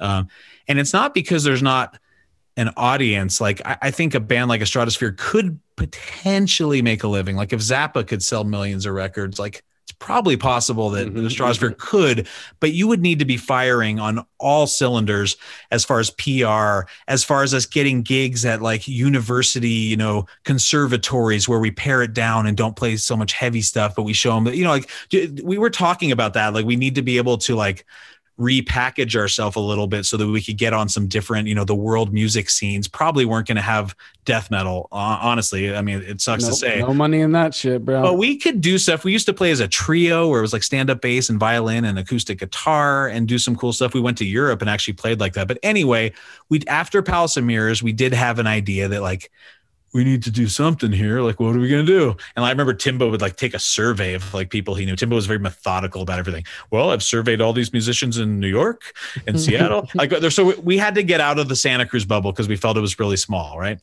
But we were comfortable there. We knew our life there. It was easy, great, beautiful. Every day is the same. So eventually we decided to move to Seattle. We knew a bunch of people up there. They liked the scene, and we moved into this warehouse. So we moved the whole operation up. Lee came up with us. Everyone came up with us. And we were living in this freaking warehouse with all these like paint fumes coming in from the paint shop next door. We could have shows there. We could record there. But most of us were actually living in this freaking dingy warehouse. Talk about like, you know, bad things, you know, it was cool because like we had shows there. We had multiple recording studios. Jason and I were both functioning. We were playing with like Amanda Palmer, the singer from the Dresden Dolls, was coming and using us, and she's huge. So she had a show and was like instantly sold out, you know, like whatever.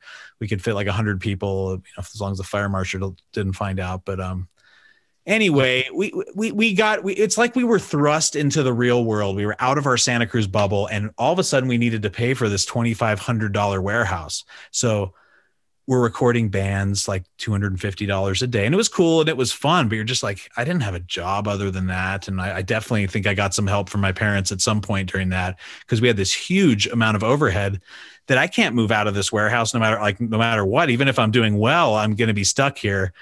Trapped. Yeah. My wife, she had come out there to live with us, and she's from Montreal. So she was, we had actually just gotten married, kind of because she was there for 6 months, and we were like, hey, we don't want you to go back. We're like, okay, let's just get married. Like we didn't even know what we were doing. But anyway, so we were there for about a year, and then she got pregnant, and I was never planning on that. It was always like, oh no, kids will ruin my music career. Don't want kids. Never want. That's the real popular thing, right? Mm-hmm. Everyone now is atheist and doesn't want kids. That's just the way it is. It's cheaper.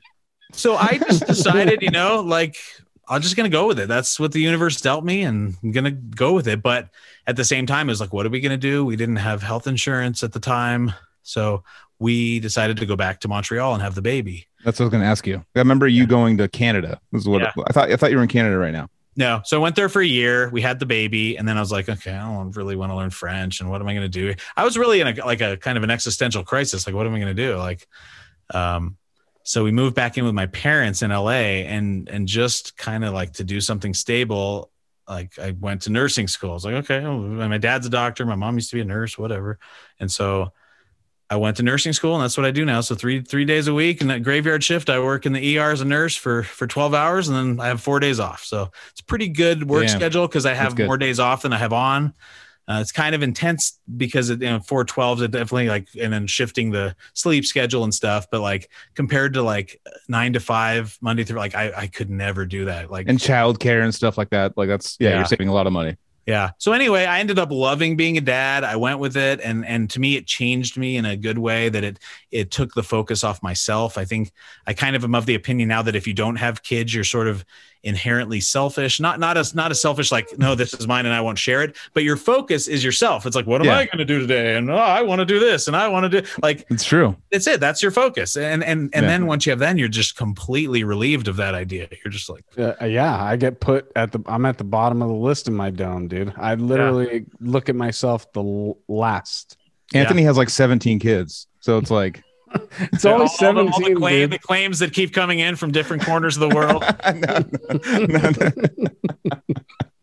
No. I definitely that that mindset, I definitely, that makes sense to me, because what else is there? I mean, it's yourself living in this meat sack, and you're trying to figure things out, and you're trying to be like, oh, I need to pay my, I'm like living in a nice place, have to keep working, blah blah, I got to keep it going. But what can I do for me?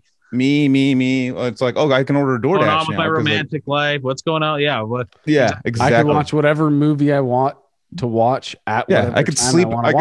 I could sleep in the kitchen if I need to sleep in the kitchen. I could not that I'm gonna do that, but I could. I could go sleep in the kitchen right now, dude. It's very selfish. They're upstairs, dude. It doesn't matter. They won't know. Yeah. So that whole thing kind of was a good thing for me, but it was a sudden end to Estradasphere, and I don't think that was the only thing that was making it end. I think we had sort of run our course in a lot of ways, like just the way we collaborated and things like that. When was the Sleepy Time Gorilla Museum tour? Was that after the Palace of Mirrors tour? Did Estradasphere tour with Sleep? I think. I saw you guys at Great American Chiefs play. Oh yeah, Secret that Chiefs. wasn't a tour. No, we played that show, but we never toured. You weren't on that tour. Secret You just Chiefs, opened up that. And Jason and Timbo were on that tour with the Chiefs, I think, playing with Sleepy Time. And then you guys play, but no, Estradasphere did play Great American Music Hall when they came. A show with them, yes. With them. Maybe so that was the one show on that tour that you guys did? I don't think that was actually on that tour. I think that was just a one-off. A one-off, because we still lived in Santa Cruz at that time. And Sleepy Time was in Oakland. So it's just a local show.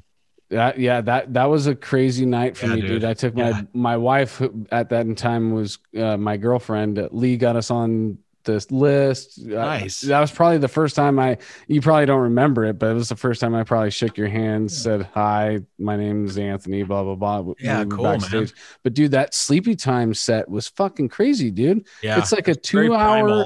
It's a 2-hour set with an intermission that they do a play. There's a play, like a 20-minute play. Yeah. In between two sets that they do. Those guys are rugged, man. I mean, everything about they like run their own bus and fix it in the middle of nowhere when it's like so far beyond anything we could have done as a Stratosphere. I remember our van caught fire in Nebraska once, and we were just like, oh, we just all got out, and I don't know how we even put out the fire, because we did, and the transmission was on, we got it towed in, whatever. But like, we couldn't fix anything, and those guys just sort of lived it. It was dude. I mean, one of the guys in the band warehouses, dingy. I don't know for sure, but I'm guessing they lived in dingy warehouse situations. It would fit perfect. It would fit fucking perfect, because one of the guys literally plays found. He plays found items as percussion. He goes to junkyards and finds things to beat on as part of the songs that they play. Yeah, I've seen Slipknot, dude. I'm just kidding, dude. No, it ain't no cake. It's a fucking flipped. It's like a kitchen sink. A fucking actually, the saw blade's kind of fucking. Death metal drummers have had the saw blade as a symbol, so that it's still like ding. Doesn't even sound very good. Probably doesn't even sound good. It sure looks cool though. It looks fucking awesome. I actually just saw. I mean, I don't know how in touch with Timbo you are, but I randomly before this podcast, I randomly was like, because I forgot about like Timbo, because I've been to his house multiple times and stuff, and like these nice little cool wine parties and stuff. He was very classy. Always down with Odious every time I talked to him. I was he was super cool. He was one of the cooler guys. And super cool. So I randomly typed him into YouTube just on fucking like Tuesday. I just typed him in, and he was that band Igor. I don't know if you've heard that band Igor, but he randomly he randomly like was there recording with the guy that writes all the Igor stuff and like 2 other projects that he does. Wow. And then I guess he just knocked it out of the park, boom, quick. And then he's all, you want to come do some Igor stuff? And it was like watching him like in the studio. There's a documentary. It just came out. I think it just came out, but I just watched it, and it's a good like 7 to 10 minute like little Timbo spot.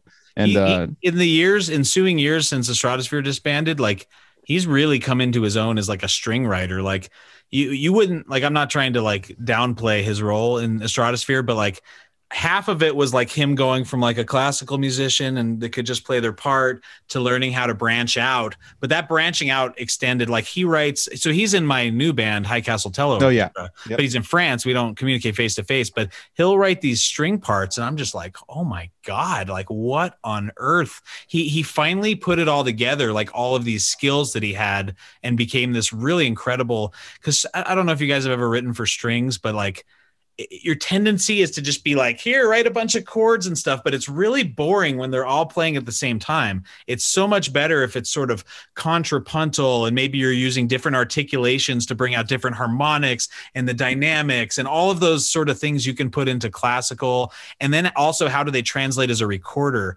or in recordings? Like, he does stuff where he'll take, maybe he'll have 3 violins, and then he'll go around one mic and be first chair violin guy who's got a bunch of hubris and thinks he's so awesome. Then there's the second guy who's like a little bit more laid back and not going to have so much vibe. So he has a little character and a different mic position like you would have in a section, and actually gets different tones just by having this different character. And I do the same thing when I do like background vocals. Like if I'm doing doubles of things, I don't do 2 of like the same timbre. One's going to be, thin. One's going to be full. I might go 1 fist, 2 fist, 3 fist back from the microphone so you don't get a buildup of the same frequencies. Totally. So building off that it's say doo-wop album that you put out. It's that's a girl. Yeah, she's a girl, and so that's kind of like a Beach Boys influence, kind of like Beach Boys meets doo-wop. Where did you get that influence? It seems like you just got a bug, right? You just got a bug or something, and then kind of like I was saying before, that a lot of the prog musician guys that like our band and like Bungle, the thing they take away more than other things was the you play fast and you play a lot of notes and cool chords and things like that. But bands like us and Bungle, like how many people were surprised to find out that, the Beach Boys are a super huge influence on Mr. Bungle. Most people don't know that the Beach Boys are one of the most advanced groups that there has ever been on the face of the planet. Their harmonies, their counterpoint, and it's not really their surf and car songs, but they're lesser known, Beach Pet Sounds and the Smile album. Pet Sounds, dude. Yeah, and I think a lot of hipsters still struggle with that. Like, the Beach Boys. There's just this thing because American radio hammered them and just plays fun. And I get around and the Boardwalk. That's not the Boardwalk's not no, the Boardwalk is the. I fucked that up. Yeah, that's right. Yeah. Just every time I'm at the Boardwalk, Beach Boys. Yeah, exactly. So anyway, God Only Knows is a good one. Dude, the chord progressions on that, I mean, it just doesn't get better than that. You can't get a sweeter melody and whatever. So there's a progressiveness of music that's like how fast you're playing and how crazy the chord is and how crazy the rhythms are. There's a whole nother form of progressiveness that's subtle that would just be like these chord changes that you can do that you don't even notice. It just sounds so nice. Like God Only Knows. If I were to sit here and be like, oh, the verse is D with A in the bass, B minor 6, F sharp minor 7 to E flat half diminished over A, E with a B in the bass, C diminished, E with a B in the bass, B flat half diminished, which leads to the 1, which is A. So instead of going 5-1, E7A, it approaches 1 from a half step above and does half diminished. Like you would never get that just by listening, because all you'd be like is that sounds really nice. That's all you could derive. You're not the prog part is not apparent. But if you were to sit there and analyze it, or you analyze the production, you've probably seen some stuff of how he was recording with a whole orchestra in the room. And there's the timpanis over here, the B3 organs here, the string sections here, the horn sections here. There's 4 bassists over here. There's a bass harmonica player. That was the Pet Sound sessions and they'd call up the union and be like, we need a bass harmonica, 3 French horns, 2 accordions, timpani, percussion, blah, blah, blah. And that's what he had at his behest back before digital and back before you could fake anything. There were just super awesome musicians you could call and would come and play on your record. And that heyday of the recording era of the 50s, 60s, and 70s, I mean, there's no better musicians that walked into a studio and they would impart this feel. If you listen to the backing tracks, if you ever listen to the Pet Sounds without the vocals, like on the box set, you can listen on YouTube. Just say like, listen to Wouldn't It Be Nice? People think, oh, it's just a little Beach Boys song. You're like, the main freaking instrument in Wouldn't It Be Nice is 2 accordions pretending like they're a little rock guitar going dun dun dun dun dun dun dun dun, but it's 2 accordions through all this reverb. And when the vocals are in, it just blends in and you don't even really notice it. But he had this way of putting combinations of instruments together that wouldn't, like I said, be real apparent that this is so innovative or so blah, blah, blah. But that's what it's known as. Like now, I mean, Pet Sounds is in almost any record critic's top 5 list of records. I feel so much cooler now that I listened to that shit all the time as a kid. Dude, like, Yeah, dude I was being prog when it's you didn't usually even not know, cool dude. to Beach Boys. Yeah, I've taken a lot of shit, but it's like I never, long story short, I had ability to put small amounts of my Beach Boys influence in Estradasphere. There's some stuff in Meteorite Showers and then I think the last song on Quadrupus almost sounds like a Pet Sounds ballad. But other than that, that's about all I was able to interject. And even when I did, like even that last song on Quadrupus, it almost seems like why isn't that just an ISS song? It probably just should have been on my other record. We didn't really know what we were doing philosophically at that point, so everyone was just saying, here's a song. Dubway, you guys are playing with some harmonies, and I didn't produce that. So that's mostly John and Jason that went down to this producer that Jason knows in Los Angeles named Andrew Kapner. But if you listen to I produced most of Estradasphere's music. Jason was producing some of it by Palace of Mirrors, like his own tunes. He was kind of producing the Debutante and the title track.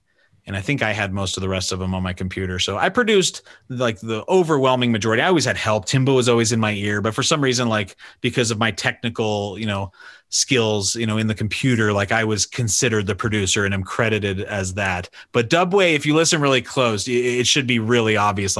This is not Tim. Tim is not a drum and bass guy, in any way, shape, or form, even organically. I don't know.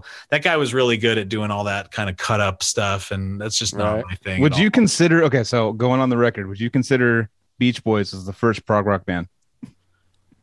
Probably, yeah, honestly. And it's not because there's a bunch of time signatures, though. It's for other reasons. It's for instrumentation. It's hidden reasons. Okay, so if we all vote, let's play a game here. So if we all vote Beatles versus Beach Boys, you had to I've never been a big Beatles guy, but it's a tough one. See, the Beatles, it's really easy to be sick of them because we've heard them all so much. But how could you write so many catchy songs? Like sit down and try. Like you might be sick of I Want to Hold Your Hand and Hard Day's Night and Hey Jude. I don't even like Hey Jude, but Yesterday. Or, you can go on. You can talk for 30 minutes and say a song that we all know. There will never be another for me with the Beatles, I just think revolutionized music, and I think it was a total fucking hit to the scene and stuff. It's just my ears just don't like to listen to it. But I got to sit back at being born at 1984 and being like, oh, all this other stuff, and then have to go back to the Beatles. And it was just when I was, it's like nowadays with bands and stuff like that, and kids and bands or kids and whatever skateboarding now, they're they start at the absolute top and then they go from there. And usually the reverse engineering for me only went to Yes and Rush and stuff like that. But I always loved the Beatles because like a song like A Day in the Life, it's kind of a dark song, really good and song. that melody, that song always got me that song is so sick. And for me, I grew up in sunny San Diego and I heard the Beach Boys all day long every day. And so for me, I was no more Santa Cruz, dude, come on. It's just dude, you walk everywhere. And but were you hearing the surf and car song? Well, of course. Yeah. And then I took this class in college, this teacher had this avant-garde radio station. He actually, shout out to I think it's Dean Suzuki. Yeah, he teaches at San Francisco State, and he has a radio station. But he really taught us about the Beach Boys and all that. That's so cool. I don't find myself listening to the Beatles a lot, but let's break down the thing. Obviously, as far as writing, I think Billy Corgan once said, I'm not a huge Billy Corgan fan, but he said something to the fact of every single part of their songs sounds like the chorus. What other band could you say that about? They're on the verse and it's the thing you're singing along to. Totally. It's uncanny. But then you take their, they were lucky. So Brian Wilson the Beatles did have 2 legit brilliant songwriters. Harrison was even a pretty good songwriter, but they had their own producer, so they didn't have to think about that stuff. George Martin. Yeah. Right. Brian Wilson was doing all of those things. It was kind of like Icarus. It was just flying too close to the sun, and he just couldn't keep it up. I kind of feel like on a lot of those songs, with the Beatles and the Beach Boys, the verses are actually more interesting than the choruses. Sure. even on like, you know, Good Vibrations, like, like as an example, like the verses are like really sick, and then like the chorus is like, you know, like a catchy, like, you know, see, but look at the chords. It keeps modulating up a half step. It's got a theremin. It's got a cello doing triplets going. So if the rhythms do, it's awesome. The cello's going. It's just like for sure hell, like but it has the illusion that it's just this little bop surfy thing, but it's actually not. But the totally verses are like, you know, it's like this whole like cool, like it's so interesting, like the verses, you know. Same with the Beatles, like it might be like some kind of catchy chorus, but like the verses are really like interesting, but like and more minor, or like more the thing, I think we could all look back on the Beatles is single out songs like Eleanor Rigby. Like, how innovative is it to have a string quartet and a lead voice? There's no drums, there's no guitar, there's no anything. That is freaking awesome. Like you just cannot deny that is a freaking killer pop song. And that the idea to do a string quartet with great writing. I think George Martin was also the string writer. So the Beatles could kind of just come in with their little tune, and then this guy's going to figure it all out. And they were lucky that they had all of those resources, and Brian didn't, and he was fighting against, you know, the rest of the group that would be touring. They would go out to tour. He was too scared to tour after a little while because he was just had anxiety, and he would just stay at home with those studio musicians, and they'd come back, and, you know, psychedelic drugs were kicking in, and they were not on the same trip at all. But he was like, here's the new record, you guys got to sing over it, you know. Now that we're all talking about this right now, I'm noticing the Beatles bass hovering over your lip. It's a little knockoff. I love those little picked tones with a really thin kind of sound. Totally. A lot of what I record now is I do Pet Sounds inspired, like on all the High Castle stuff. I think I do 4 basses on everything. Stand up, got a P bass, a little Aqua 50s reissue, that one. And sometimes I'll do either a baritone guitar or a guitar that's muted, like as a surf rock kind of tone, and it gives that high end to it. Totally. And then I'll go and I'll see if it's a tight song, I'll go and actually line some of them up a little bit in the computer to make them tighter. Or if it's a slow song, I'll allow those flams to kind of naturally exist.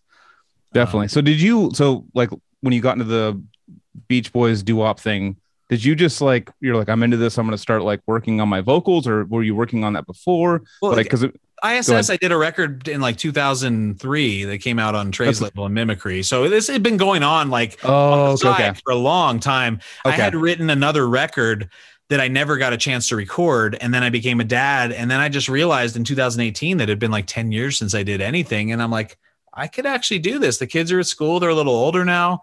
I work 3 days a week. So I finally realized I'm in my basement right now. So the kids and my wife sleep not on the floor, but where it's a 3-story because it's a finished basement. So I could blast at all hours of the night here. So I'd finally just am like, hey, let me just finish this thing. And it was weird taking 10 years off and like getting back in and like seeing what the plugins were like and all this kind of stuff. And like, I have all these tools now that I didn't have of like, oh, I want this sound to go through like a consumer, cassette tape. I'm all into like degrading sounds and making them sound older and not, it's not really, it's a weird combination of lo-fi of specific elements. Like if I was recording a keyboard, like digitally off of my keyboard, I'm going to freaking trash that thing somehow. I want it to sound like something just went wrong, but it's like the drums, I'm probably not going to make them sound like they suck. Yeah. So I pick certain elements and I treat them so that the aesthetic sounds, more desirable to me. But that record, I was really going for like, 50s, 60s type of sound. And Good Vibrations just won't get out of my fucking head. Now that you guys brought it up. No, I have to use the restroom right now. I'm probably going to be fucking whistling it. I love the colorful clothes you wear. You know how, did you ever hear all the sessions for that? He recorded like hours and hours of music for that. Just is there like a doc? There's that one documentary on, there's like multiple documentaries on Beach Boys, but what would be the one that you would recommend? Because actually, I'm a huge fan of the Smile era, and don't even get me started because we'll go so far off topic on a tangent. The album that didn't come out in '67 that he lost his mind making. He didn't have the support of the group, and was really psychedelic, spiritual, philosophical. It was more like a rock symphony, and he just got about 90% of the way there, and then just the pressure just was too much for him. But it did come out. It did come out. So I like Smile. I think it's called Beautiful Dreamer. which is the documentary associated with the Smile DVD that came out. Like so there's no B-sides or anything you can hear from that? No, Smile, it came out. They released all the sessions. Okay. Yeah. And the thing is, we don't know what the original sequencing would have been. There's people that have approximated what it may have been. And so there's a whole, if you look it up, like there's a whole cult of people that are putting together their own remixes of Smile sequencing based on the existing fragments. But even from what exists, I can tell you they are the greatest recordings that have ever happened. Like in music history. Well, now I have to do it now. Like that's like almost sounds like from what I've like just kind of briefly read and seen, like, you know, little clips of, is like it's basically like he's like Syd Barrett before Syd Barrett kind of. He's kind of like Mozart of pop music. Like okay, he's not on any kind of level that's that's something you could do in like pop or rock, because it's just more sophisticated what he was doing. And he was just so innocent. He was just such an innocent person. If you listen to the tapes of him talking, he always just had this like vibe that he wanted to like put love in. He was probably trying to compensate for his bad upbringing or whatever, but like, I'm doing a deep fucking dive on dude, Smile. I know. The original 60s. I can send you guys my own sequences of it. Just hit me up an email and boom. That'll be so down. But anyway, those recordings were the idea of a philosophical kind of tying it to Palace of Mirrors, and I'm not even saying Palace is as good as Smile, but that it's like these three movements that he has that would have been on there, and the themes tie together. It's all about American history. It's about Manifest Destiny. It's about the lyrics, or he got a beat poet to write the lyrics. So he has this little theme that's like a bicycle rider, and it's this weird, eerie harpsichord playing with a tack piano. It sounds crazy. And the way that they're saying Manifest Destiny, or the white, you know, the settlers arriving to Plymouth Rock, it says rock, rock, roll. Plymouth Rock, roll over. And if you can imagine Plymouth Rock rolling over west and like, you know, toppling the Indian civilizations and all this stuff. Mm-hmm. And then there's this little bicycle rider theme going on, and the lyric just says, bicycle rider, just see what you've done to the Church of the American Indian. And you're like, fuck, dude. Damn. Like it was, the lyrics were poetry, because he didn't write them. He had someone else do them. The music was actually depicting what he was talking about. So if this song is about the Chinese slave laborers building the Transcontinental Railroad, you hear little like spikes and a banjo for being on the prairie and all this. It's actually called pictorial music. They do it in orchestral music sometimes, where they're trying to sort of, you know, create a picture of what's actually going on. Yeah. That's what it is. So it's what I would call pictorial music at its panoramic best is I think the best phrase I've heard somebody say. Yeah. Holy but anyway, man, yeah.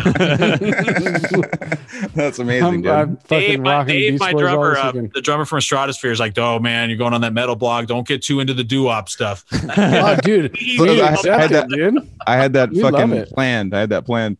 But so what do you think about Cannibal Dave said knew about this. Exactly, yeah, I guess he commented on I think it's in the fans of Estradasphere group. Oh, okay. Yeah. Oh shit, dude, cool. Like, dude, just stick to the like. Nah, dude, don't stick to anything. You fucking talk. We want to know what your passions are, dude. But like, this is the Tim Smolens 3 hours. Are you influenced by like some of the like early 90s stuff at all, like Death or Cynic or anything? Because I kind of hear at that time I wasn't ever into it, like got into it in retrospect. So like everything I went through was like the Guns N' Roses, and then some of the Nirvana stuff, and then Bungle was kind of my next step. So Bungle played some metal, but I never had a period where I'm like all into metal. And like I've definitely listened to some of that stuff because of Dave, and we've been touring in vans and things like that. But I've always been a little bit more of a on the Beach Boys side of things, as far as like wanting to be pleasant, and that's why I can sort of tolerate what we do with Estradasphere, or even what I'm doing with High Castle, which is very similar with like the way we use metal as a dynamic. But I really never was like I couldn't. I'm not like your class. Like Dave's like an encyclopedia of that stuff. Is like, which, you know, this classic album. And I mean, that's fine, dude. But in all reality, the reason why you're on this show right now is because we're legit fans, and we've been legit I can tell, man. for fucking appreciate long time, dude. I mean, I remember being down at the ODS house in like 2000. What was it? 2005, 2006 when Palace came out. Yeah, it's a shame we didn't hang more in those days, man. Fuck, dude, I know. We would. I would have loved that, but we would always be jamming that fucking record, dude. That record was on constantly. And it was constantly in private for me too. Yeah.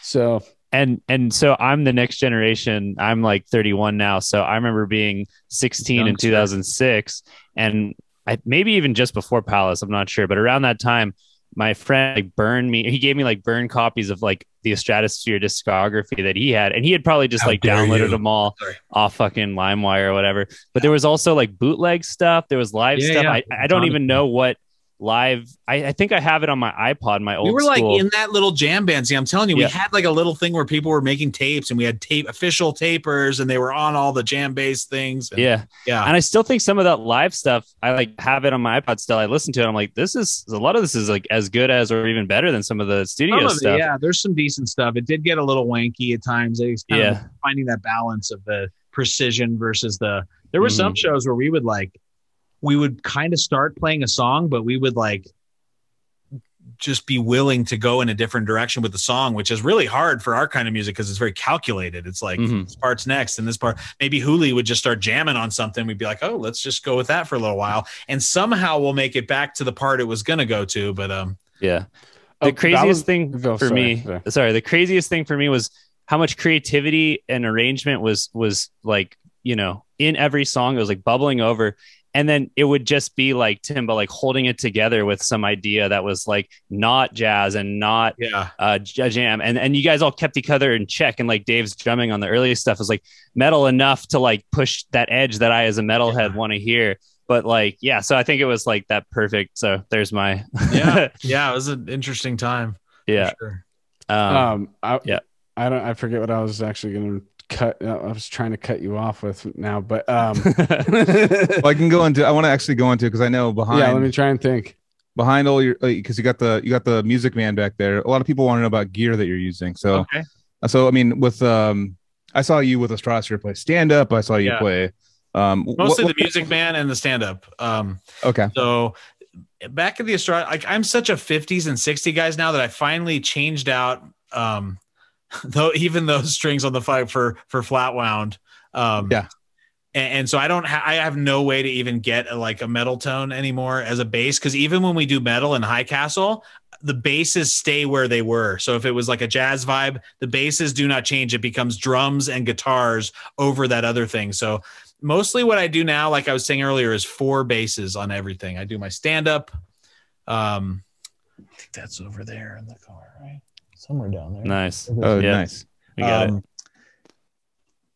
But I do stand up. I do the Paul McCartney knockoff bass over there. Sometimes I'll do the Stingray, but I also have the reissue Seafoam Green 50s P bass. And then sometimes a baritone guitar or a regular guitar just palm muted. And then if you listen on some of the, especially I did some of that stuff in Estradasphere, like on the song Buck Fever, I think the song Meteorite Showers. There was definitely some doubled and tripled basses going on, but now it's like my tone. Like I just do it on everything. And if you listen on the High Castle stuff, you'll hear the basses are just really like, if you listen to it, it doesn't stick out to the ears. Like there's 4 basses. That's cool. Like you just, if you zero in on it, you might just be like, damn, that's a freaking cool bass tone. What the hell is that? And then, it's kind of under the hood. It's like, well, that's 4 basses. So that's why it sounds so good. Which, by the way, this is coming out it's Friday for everybody who's listening to this. You're having an album teaser today. Oh, yeah. Album teaser at 6 p.m. Mountain time, because that's what I'm in. I'm making everyone figure out. People in Australia are like, what does that mean for me? Like, that's like 4 days away. Yeah. 6 p.m. Mountain time on my YouTube channel, which if you just look up Tim Smolens. Google that shit. Yeah. Google your time zone and mountain time versus Tim Smolens. Look, we came up with this really cool teaser. I don't know if any of you heard it. Did any of you get the bonus download thing on? Yeah, I did. I haven't had time to actually get the teaser, email, but I did. We didn't want to give away too much, so we isolated little elements that are just going to be like, where the hell's that going to go? Like, it's really more of this, like, it'll leave you with more questions than answers. But perfect. At the same time, and we had made a cool little video for it. So some people might be like, hey, I already heard that in my bonus, download or whatever, but it's really just kind of putting it out there and building some curiosity. We're in the home stretch of making this High Castle record, which, you know, for people, we haven't really talked about this yet, or who don't know, it's 3 members of Estradasphere are part of the core of it. Myself, original drummer Dave Murray, and violinist Timba Harris. We've got Stian, the accordionist for Farmers Market in Norway, one of the greatest musicians on the face of the earth, like without any question I at had all. no idea you had him. A Bear McKinnon from Bungle is in Australia, plays sax and clarinet and flute, and does a little bit of singing and keyboard stuff, and writes really cool stuff. And then this guitarist, who's really my main sort of guy partner, is Chris Bogan, he wasn't part of any group. We call him the undistinguished in the band. He doesn't. He's this really great. He's been like a secret chief. He's been in that whole scene of just like fandom for a long time. But he emailed me after I made the ISS record. I was like, hey, if you ever need a guitarist, and eventually I was like, hey, let me just email that guy and see what happens. And we developed this working relationship where we are like day to day, like I'm at work and we're like, hey, what should we do with that part? Like we're just constantly, he has a family in New Orleans, and we've met one time in person in 2 years that we've been working together. So we formed this group, High Castle Teleorkestra, you know, right at the, as the pandemic was getting underway.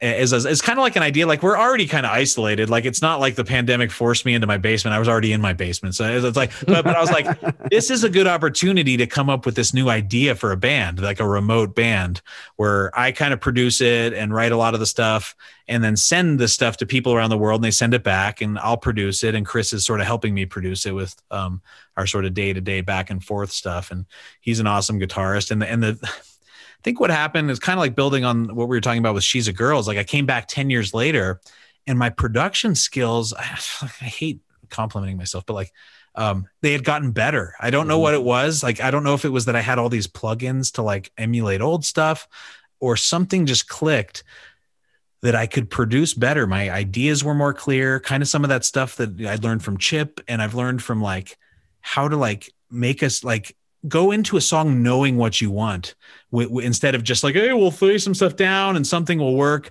The better idea you have, at least for the form of the song, as long as your foundation is there, like I know my tempos and I know how long it is and how many sections repeat. And once you have that and lock it in your computer with the tempos and your click tracks, or if you use click tracks or whatever, and then your form is done and you can just build on that, and then you can start having some leeway. But everything had just gotten better with my production skills. If you listen to She's a Girl, you would hear that it was like one of the cleaner albums I'd ever, not clean, but like just had like a just cool 50s. You're like, man, it sounds like freaking 1961 right now or whatever. But then I was like, I had gotten the pop thing, because I have these two little sides, the sort of proggy and then the pop. And then I had sort of gotten that out of my system a little bit. So I was like, oh, I guess we could do like back to the Estradasphere type of music. And then I had the idea, it's a pandemic, and we'll get these different guys that I know that I've met and like make a band. And the fact that we have a little bit of a name will help get some attention to it. But we've been making a record, I think almost 2 years now, and it's almost done. And I think it's honestly the best record I've ever made. But by far, the production, the cohesiveness, it's all based on a Philip K. Dick book, Radio Free Albemuth. There's going to be 3 albums, actually. It's a 30-chapter book. It was his initial write for his masterwork, Valis, which Palace of Mirrors was based on. Not directly. It was Palace of Mirrors was more inspired, but we're actually going just directly with this book, because it's still abstract. You would never listen to it and be like, that's a book, or like, I don't know. You know how it is. It's like, if people want to dive into that aspect, they can. But it gives us a context to frame all the music. Like, this song is this chapter and this song is this chapter. And it has a lot of it, people will say, man, that sounds a lot like Estradasphere, like some of it. But there's a little bit more of a philosophical sort of sci-fi vibe, some of which is on Palace of Mirrors, but it's more so now. There's metal. There's one song that will absolutely knock people's socks off. It's the last song on the record. That's a Romanian folk tune, a gypsy tune that Dave turns all like Meshuggah rhythms, and we have guest violinists from Bulgaria and cymbalum players from Bulgaria. Jesus. Things like that. But there's a cohesiveness to this record, and it's a little more listenable, even though it does go to some heavy places. It's just very listenable. Like it's kind of everything you hoped that kind of music would be, but sort of building off this sort of boost I got in production for some reason from taking 10 years off and doing nothing.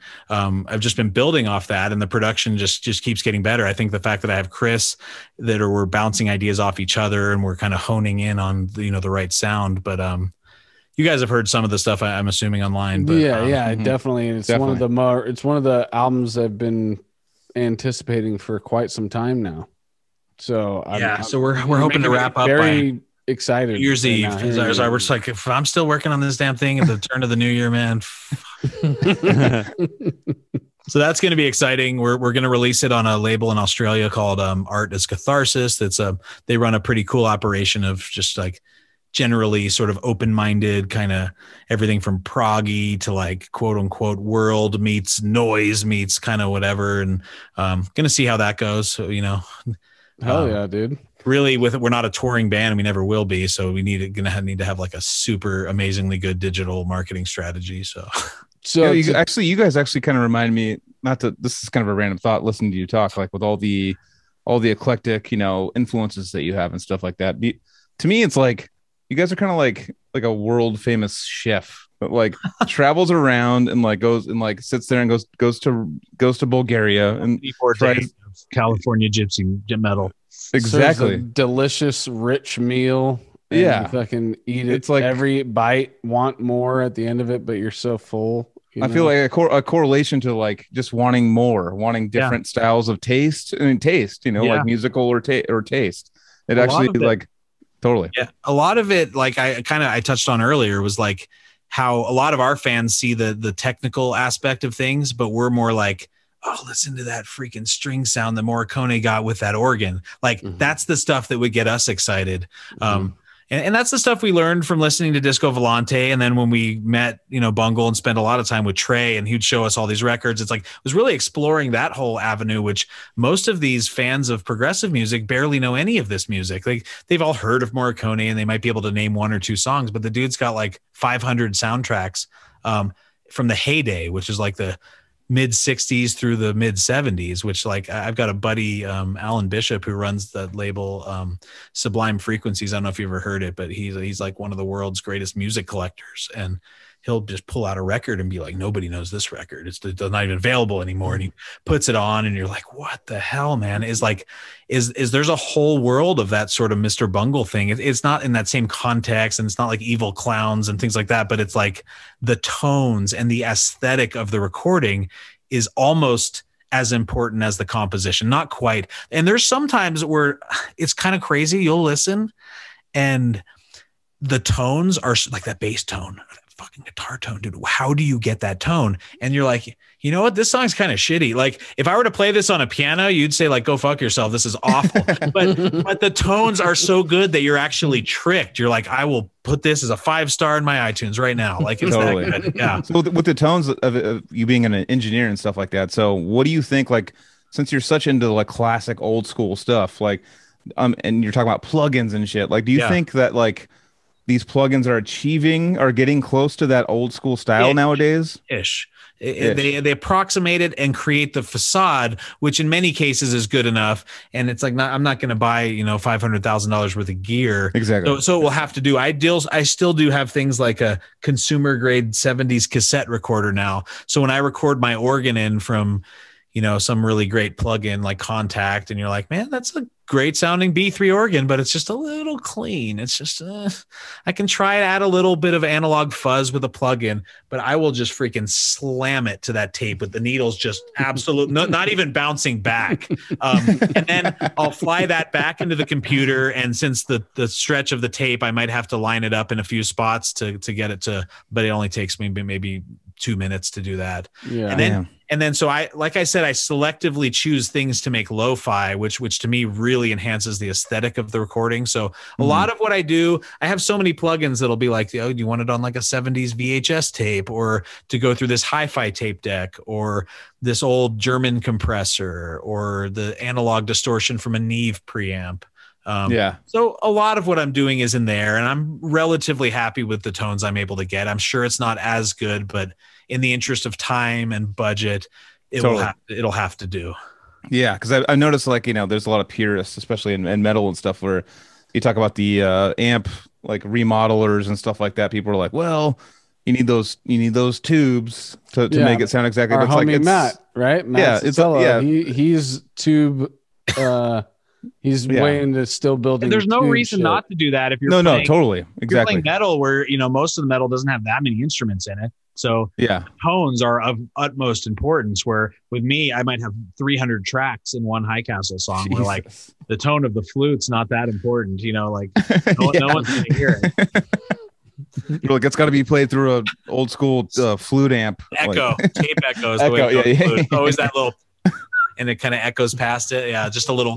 Yeah. And there's just a time in the technology when it was being recorded, and what made you fall in love with it in the beginning, and the technology that was available back then that made it that. So it's like pretty impossible to kind of capture the exact. What was great about those days, though, is if you could imagine, look through this control room glass here and you see this little Brian Wilson type of orchestra, but they had those all throughout Europe and stuff. They were all doing that for all the soundtracks. They had those same A-list jazz players in the room. They might have 20 guys in there.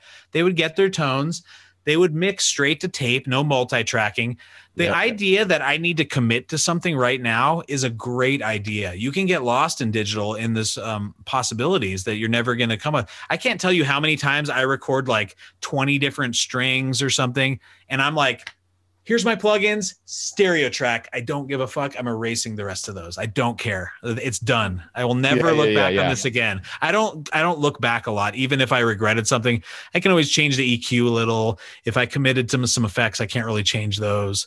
But I think getting lost in that I could change it later. Is kind of a deadly idea in digital, especially for someone like me who's got, I'm not kidding, 300 tracks per song. That I do a lot of taking those 300 tracks and seeing what things I can turn into a stereo stem to just be done with it. If I just change track 272, dude, I think that it'll bring out add a little bit more reverb to that line. How can you possibly have 300 tracks? So like, what's 100? I know my mind's blown. What's like? What's the most tracks? What instrument gets the most tracks in that 300 tracks? If I ever do vocals, like I have a plan, I have a way I do my background vocals, which is always going to be at least 15 tracks. Because I triple everything with that same, one fist away, two fist away. Here's the bright guy, and this guy's the round guy, and this guy's the regular guy, and he's back here. And so that'll be 15 right there. We don't do a ton of vocals in High Castle, but strings will take up a lot. I have like 3 vocal tracks that I've done. And you're like, 15. We don't have a lot, dude. The Beach Boys did. It's kind of funny that I try to emulate them and then I totally don't do what they did. They sang live their background vocals into one mic. I think there might have been a mic on the bass vocalist too, Mike Love, and then the rest of them around one mic, like probably a Sennheiser or something.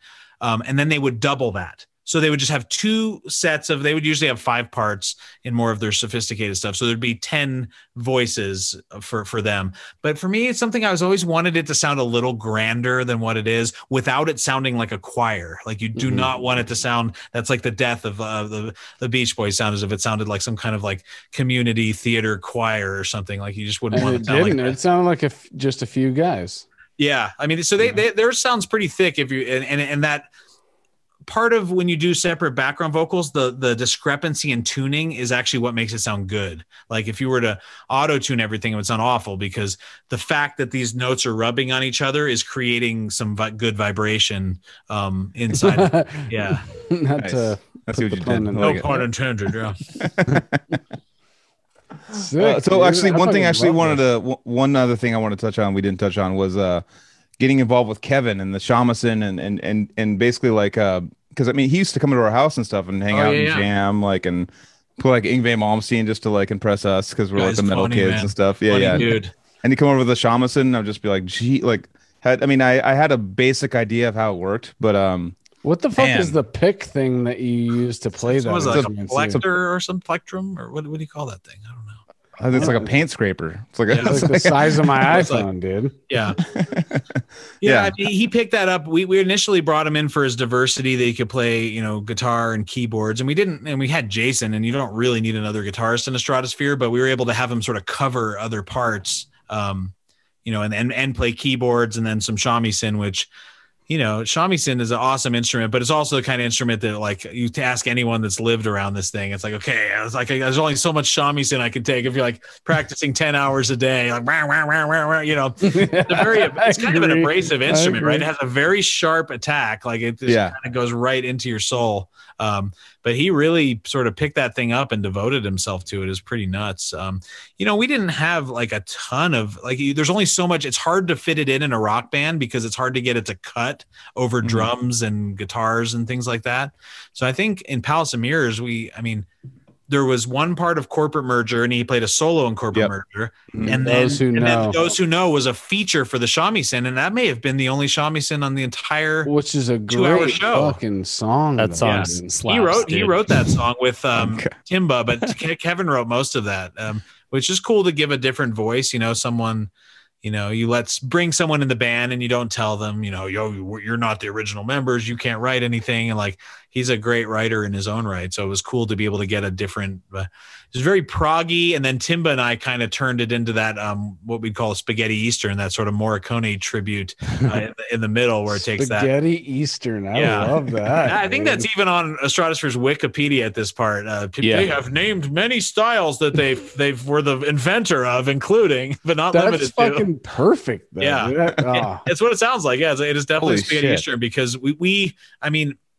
how do you say this? Like, you know, people are like, oh, you ripped that off, or you ripped that off. Like, my view of music is that actually music is part of math, and it's part of the universe. So like, something you can uncover, you just uncover it. And if I happen to study, this is how the Beach Boys did it, and this is how Joe Meek did it, and this is how Bungle did it, this is how Morricone did it, and then I synthesize my own little thing, but I'm clearly referencing those things like, I don't give a crap. Look at how much like Secret Chiefs, you know, have you heard that thing that sounds exactly like Mamishka Mousquaz? People have posted it on the Bungle. It's like, it's some song from the 50s that's exactly it's like, everything's already been done. Who gives a crap? Yeah, I know. Could you imagine, like, here's a fun thought experiment. Like, could you imagine if there was like a band, like, let's say like we're in 2021 and no band has ever taken influence for another band.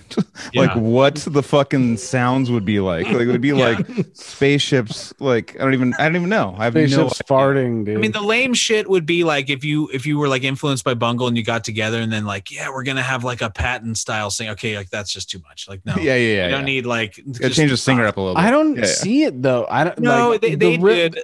No, I'm saying with Stratosphere, I don't see the rip. I don't see it. There are definitely huge things that were definitely lifted as ideas. You want to know the very worst one of all that I think got us the most shit? The end of Meteorite Showers, there's a little circus clown part, and we even do the laughing, kind of like in Carousel when the clowns are laughing. It's like that might have taken it just a little too far with the circus clown. Oh, it's an homage. It was just one little moment. It's not a big deal. I still like that part, but I've been called. I've had plenty of bands where people have said that riff is this band's riff. Yeah, it happened since I was in high school. It must be hard in metal.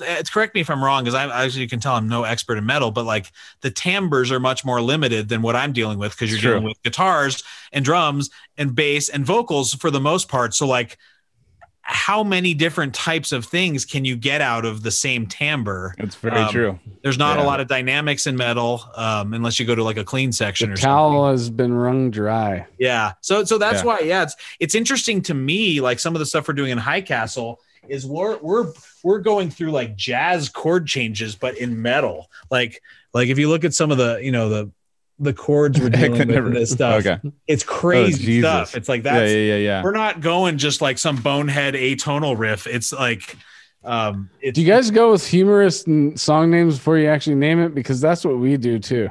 No, this is all based on the chapters of the book. So each chapter we found the essence, the line in the chapter that summarizes the essence of the chapter. Like, the first chapter is called The Egg That Never Opened, where it's this guy with this potential that never fulfilled. He was stuck being a record clerk in Berkeley in the 50s, and he never had gotten past that. He couldn't do anything, but he had all this potential. So he said this line in it that like, I was like the egg that never opened. Or like, there it is. That's the name of the song. The first song. It just pops out if you're waiting for it, if you let it. That does. Totally. I mean, because a lot of people too that were, like record clerks in the 50s or whatever, maybe they're kind of like shy or something, but they were like geniuses, and they never got the chance to express themselves musically. And like, music could have been completely different if a couple of those clerks or whatever, Dude, the first chapter in that book, Radio Free Album Oath, is The Egg That Never Opened, is what we called the chapter, which I think we may actually end up calling the record. The guy is talking about all these different records that he's listening to. So he's got Stravinsky, Firebird Suite. He has this German liberal war march from the 40s, or it was like pre-World War II. This thing that would Hans de Kommissar. He references all these early American show tunes, so Bing Crosby and all this stuff. And I'm like, dude, this is going to make a perfect psychedelic medley if I can find a way to weave into all of these things he's talking about. So it's going from like Firebird Suite to the Hans de Kommissar, but I reharmonized all the chords. So instead of, in German, it would just be like G, D, G over and over, this little melody. Da, da, da, da, da, da, da, da, da. But I'm like, what if I got a German accent while he does it? What if I turned it into, the Kamerad? If you look at the chords I put on it instead, see this section called Kamerad? Where is it? There it is. Mm-hmm.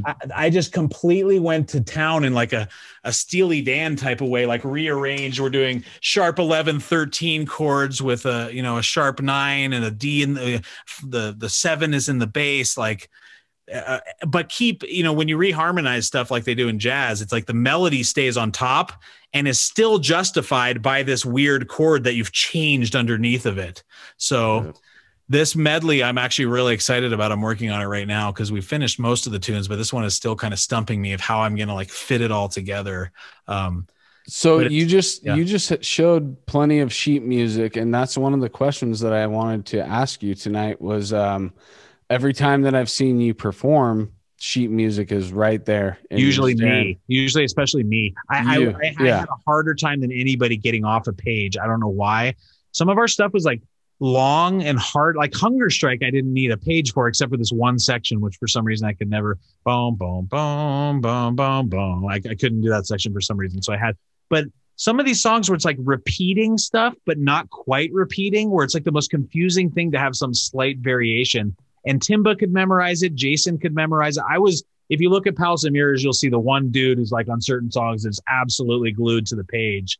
I probably could have if I put a better. No, I respected that. I was like, okay, this guy really fucking not only because I always it wasn't because I was sight reading. It was because I could not, for whatever reason, memorize this damn stupid part. I should have been off of it by some point. But as a person who never got into playing an instrument other than doing a 4/4 beat and doing a G chord, watching you be able to play that while reading, and the same thing with Lee jamming with Odious a few times, he would play off of sheet music, and I always would just it would blow my mind because you guys are doing multiple things at once. The cool thing, I now I don't even I can write out the notes if I want to, but I use this more to get my form. Like you see, there's nothing in the notes. It's me. I have section names. I have how many bars the section are, and I have which chords are in that section. So it gives me basically the blueprint of the section.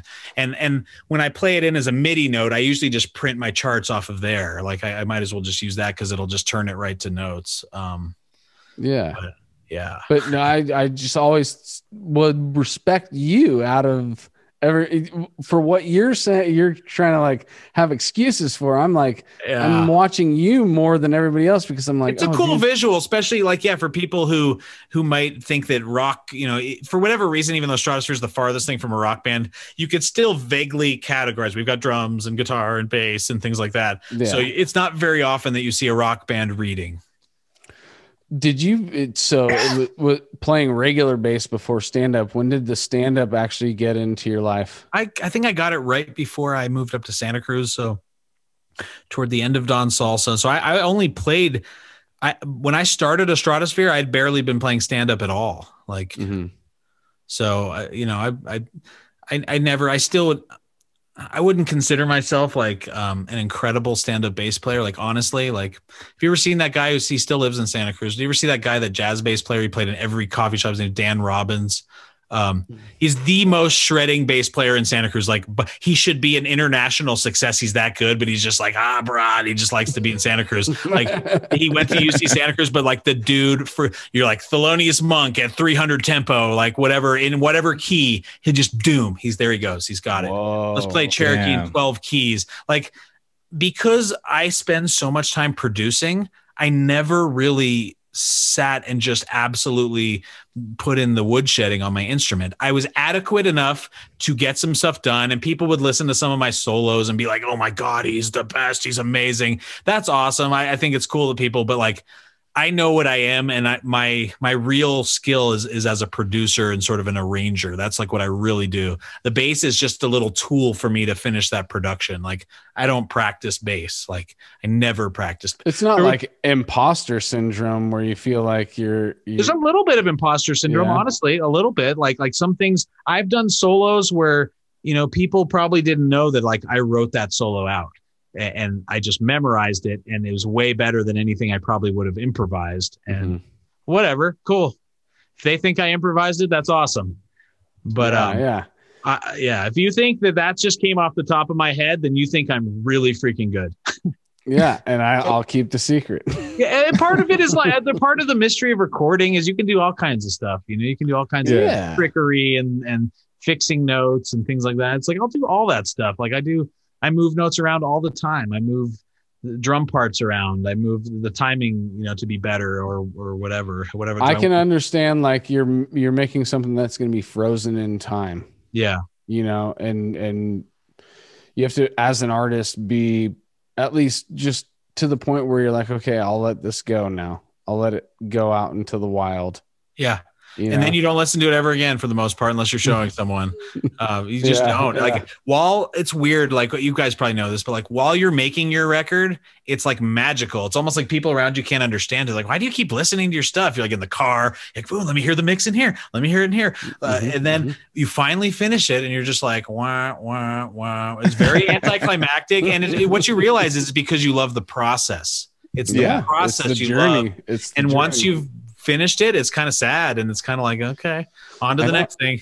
Also, I think the climax almost is like when you first hear like a almost like your master first, or something. Yeah, like you first hear it, like, oh shit, that's exactly, or even better than I thought it was going to be. I was going to be like, I had this in my mind, working on it in fucking 110 decibel, environments, and then like we're actually listening to it in a controlled vehicle, like listening to it, and that's the last time you will ever enjoy it. Exactly. And then, like now it's practice and playing it live, and and for the youngins that are coming up and wanting to get into this, they may look at it differently, like we all did before we got into this, but it was always about the final product back then. But the final product never brings what we're just saying right now. I think the final product is coming along a lot faster now, though, because of technology and things like that. Mainly with metal bands. Like metal bands are like, we had this idea, record it, boom, final, like within a day you have something to listen to in your car. Virtual drums, and like get the idea down through that, and then replace stuff. And totally, exactly. And bringing an idea to fruition, that's definitely pretty awesome. Yeah, that's the whole thing about it. And then it just, something happens where I do not listen to my music unless I'm showing somebody who like, hey, check this out. You've never heard my stuff. And like, I have to figure out like what out of the 200 tracks I've recorded am I going to show you is like my style. Like, it's such a weird thing. And I'm the kind of person that like, you can probably tell, but like, I'll sit there and just like talk your ear off. Like, listen to this. And I can't just let people like sit back and figure it out on their own. Like totally. I have to be telling you like, listen to that bass tone there. I'm like, just shut up, dude. Just shut the hell up. This is kind of a fucked up question, but like, let's pretend like you're a single man and you're dating, and they're like, whoa, your music. I want to hear your music. What do you put on for them? My go-to, especially because like who I meet now in my normal like parent life is going to be people that have zero context. So do you match like their personality and stuff to? Okay. I think a great one for Estradasphere, honestly, like I think the best track you could introduce them to is Makapsi Siatinisa. It starts with like 5 minutes of a traditional Greek kind of vibe. And then it goes metal, but you're still hearing the medley or the melody of the Greek. It's not overwhelming overwhelmed by the metal, and it's kind of short and sweet. I don't think it's longer than 5 or 6 minutes. Doesn't go into any, like, the metal's there, but it's just kind of an element that it becomes. I think that's a great one that they're already hooked. They hear that and you're like, oh, cool, you guys play that Egyptian shit, man. Like, I remember Timba told me, like, he was hanging out with some hippie dude who was smoking some weed, and he played him some a corporate merger, and the dude's like, bro, love the Egyptian shit, bro. And Timba's very much one of those people who doesn't like to throw around the label of like world music or whatever. Like, okay, whatever this is that we're doing, it's not even Romanian, even though we're inspired by Romanian music, and it's definitely not Egyptian. Like, I'm really glad you like it, dude. It's about 4,000 miles, 5,000 miles off, but it's funny when people hear those little harmonic minor scales, that's all, you know, They just don't have a context of people don't have a very good context of music from different countries, like just like Eastern Indian, Egyptian, like all kind of like that style, like Pakistani versus Indian. There's crazy differentiation. I mean, Zorn with Masada, Jewish traditional. That's where that, you know, you could listen to Cambodian music, but then there's also, you know, ethnic minority music from Northeast Cambodia that sounds completely different than the. See, this is so exciting, dude. Like, I have so many different rabbit holes from this podcast. Dude, so if you remember nothing else from this conversation, Sublime Frequencies, it's that label that my buddy Alan runs. And he has a different take on world music. And instead of like having this sort of sterile university vibe, like, we're here from Cambridge University to record your tribe and we're going to make a record out of it, like Smithsonian. He just goes to the country and he'll spend like 6 months there and like dumpster dive through cassettes at thrift shops from like the 70s, shortwave radio recording, goes out into the bush to hang out with tribes, street musicians, and records them, goes into clubs, and he comes home and puts it all into a collage of one CD. Of his entire trip, where he's got like 30 or 40 hours of music. And it is the most, if you look up their website after we get off and you'll read, they just have this weird, like, lo-fi freaking avant-garde approach to world music, where they just go and, I mean, who knows what the copyright Sublime Frequencies. Yeah. It's some of the crazy. It was part of the I did a little demo collage on the free thing I just gave away on email. There's me making a collage of some of their best little bits. Sick, dude. Yeah, you'll be like, where That's they, like, fucking it's awesome. The dude. cool thing was there was a point, and MIDI kind of, I don't know, you guys probably know this, but MIDI kind of killed everything. Like, we're talking about this era where you could have studio musicians, that we had no other way to do things. There was a period of time in the 60s and 70s where, like, as much as people hate America politically, like, and talk all kinds of crap about us, how come they're always looking to us for innovation no matter what? Like, whether it's jazz or rock, you go into a cafe in Amsterdam and they're playing Stevie Wonder. They're not playing music from Amsterdam. Like, that's just how it is. So there was a point among all of these countries, whether you're talking about Thailand, the Philippines, Syria, and that's what Alan with Sublime Frequencies is exploring, where they were like trying to play rock music, but they couldn't help but play their own tunes. And it's just this magical combination. You'll hear the Telecaster guitars and the cool organ sounds. And before MIDI came and ruined it all, there's just like these awesome freaking tones on everything, and it will blow your mind. Talk about a rabbit hole, man. I know, Jesus. You listen. The thing is, it's overwhelming. You can kind of listen to some of the titles and see which ones may interest you more than others, because there's a lot. They have like probably 100 releases. God, man. Well, I'm also thinking about like Jamaica and the early reggae and being super influenced by Motown. You can hear that in absolutely, man. Great production on that. I'm not a huge reggae fan, but you listen to like the tones and everything. Just like man, the snare drum sounds and the organs, and it's just freaking awesome sonic palette. Man, I got some shit to do this weekend. Like, so I've Tim, never listened to this. Well, we still got you because I know we're getting in past 2 hours, but I just wanted to ask about Estradasphere going to Burning Man and playing there. Yeah. How'd that end up going? So we got sort of, I don't know if we were hired, we were asked to be the band of this like opera that was going out there. And like my girlfriend at the time had had got me like, oh, you guys got to be the band. I can't remember if they paid us or if they were just going to let us perform on the stage that they had built. Because getting any real estate out there with like any kind of PA and everything, that's the hard thing, is like, where do we play? So we were out there and played. I think did we play just one year? I know I went multiple years. We may have played even 2 years.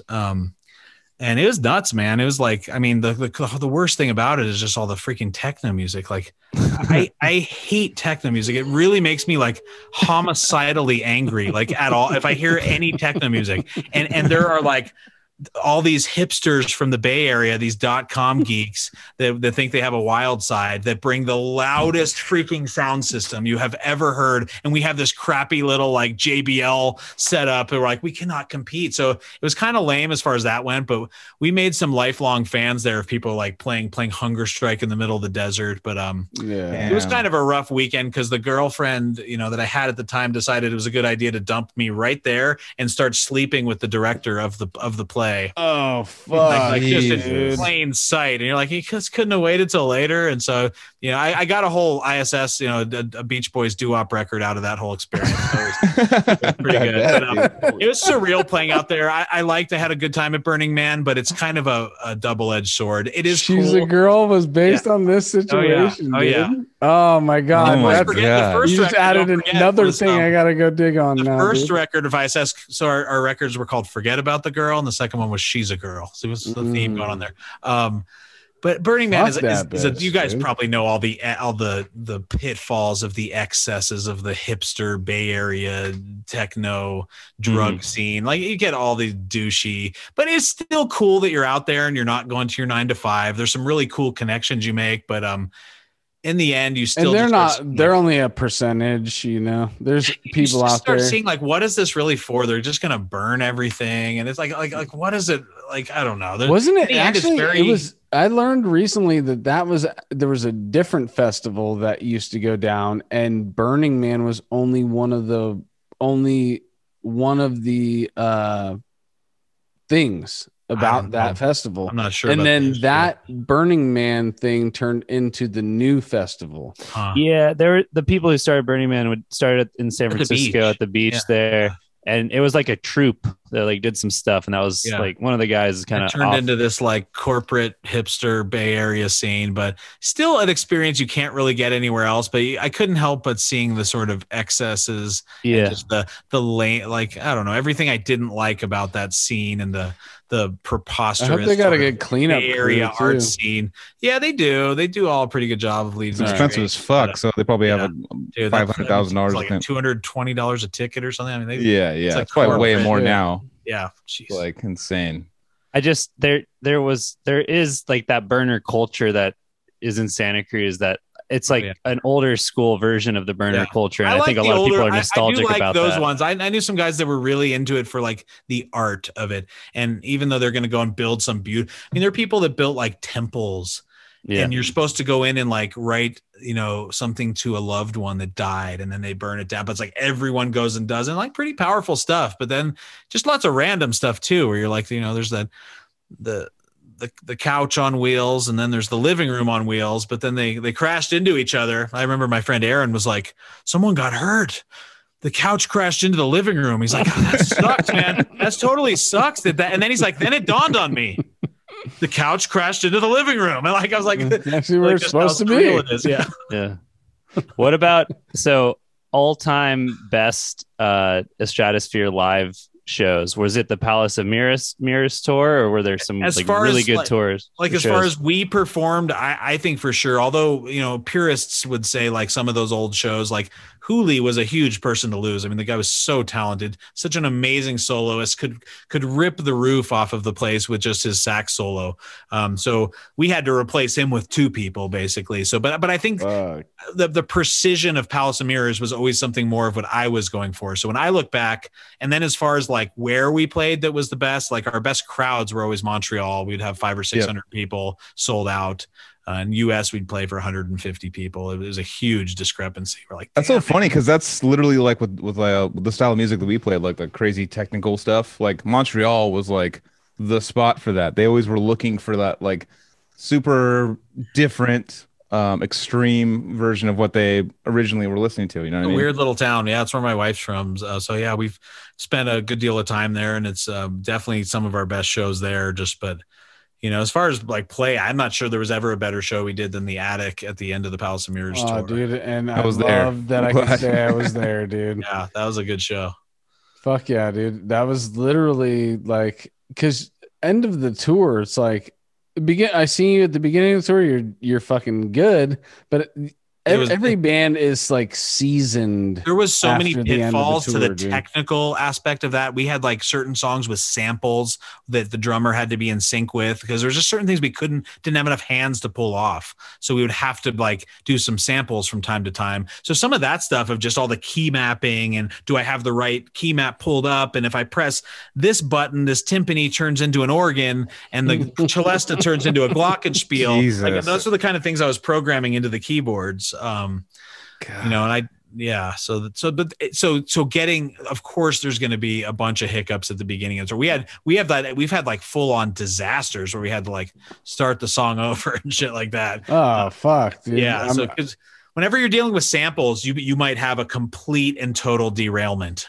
Well, I was just gonna say that makes me feel good, because we've also had a train wreck too. As a band, a train wreck is the worst thing to happen. Got to be able to pull out of it somehow. Someone's got to take. Everybody's trying too, and then when it finally just did. I mean, with Decrepit and stuff, we would do it and like somehow catch on again and be like, "Fucking thank God."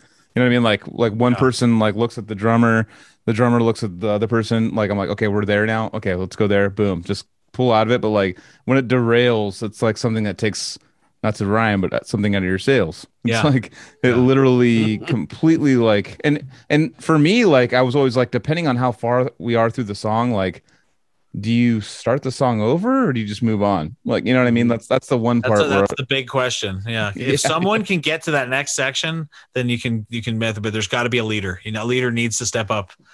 Totally. Anthony, do you remember that Cynic show at the Slims where they started Veil of Maya and then they like train wrecked the beginning of it and like stopped it and started over? Yep. And someone's like, we waited 15 years. We can wait one more song or something. Dude, oh my God, dude. I totally remember that guy. And it's crazy to think that they were like, we're going to play the full set, and then they never did. Wow. No, didn't they do Veil of Maya over again? I think did they start it over again? I think they just tweaked the headphone mix and then they started that song over again. But I guess I'm not sure. Yeah, I don't know. No, well, memory is fucking weird, dude. So it's like, I know they came back and did some encore shit that was like, the acoustic stuff. Yeah, it wasn't. What's that retraced EP? Oh yeah, Wheels Within Wheels.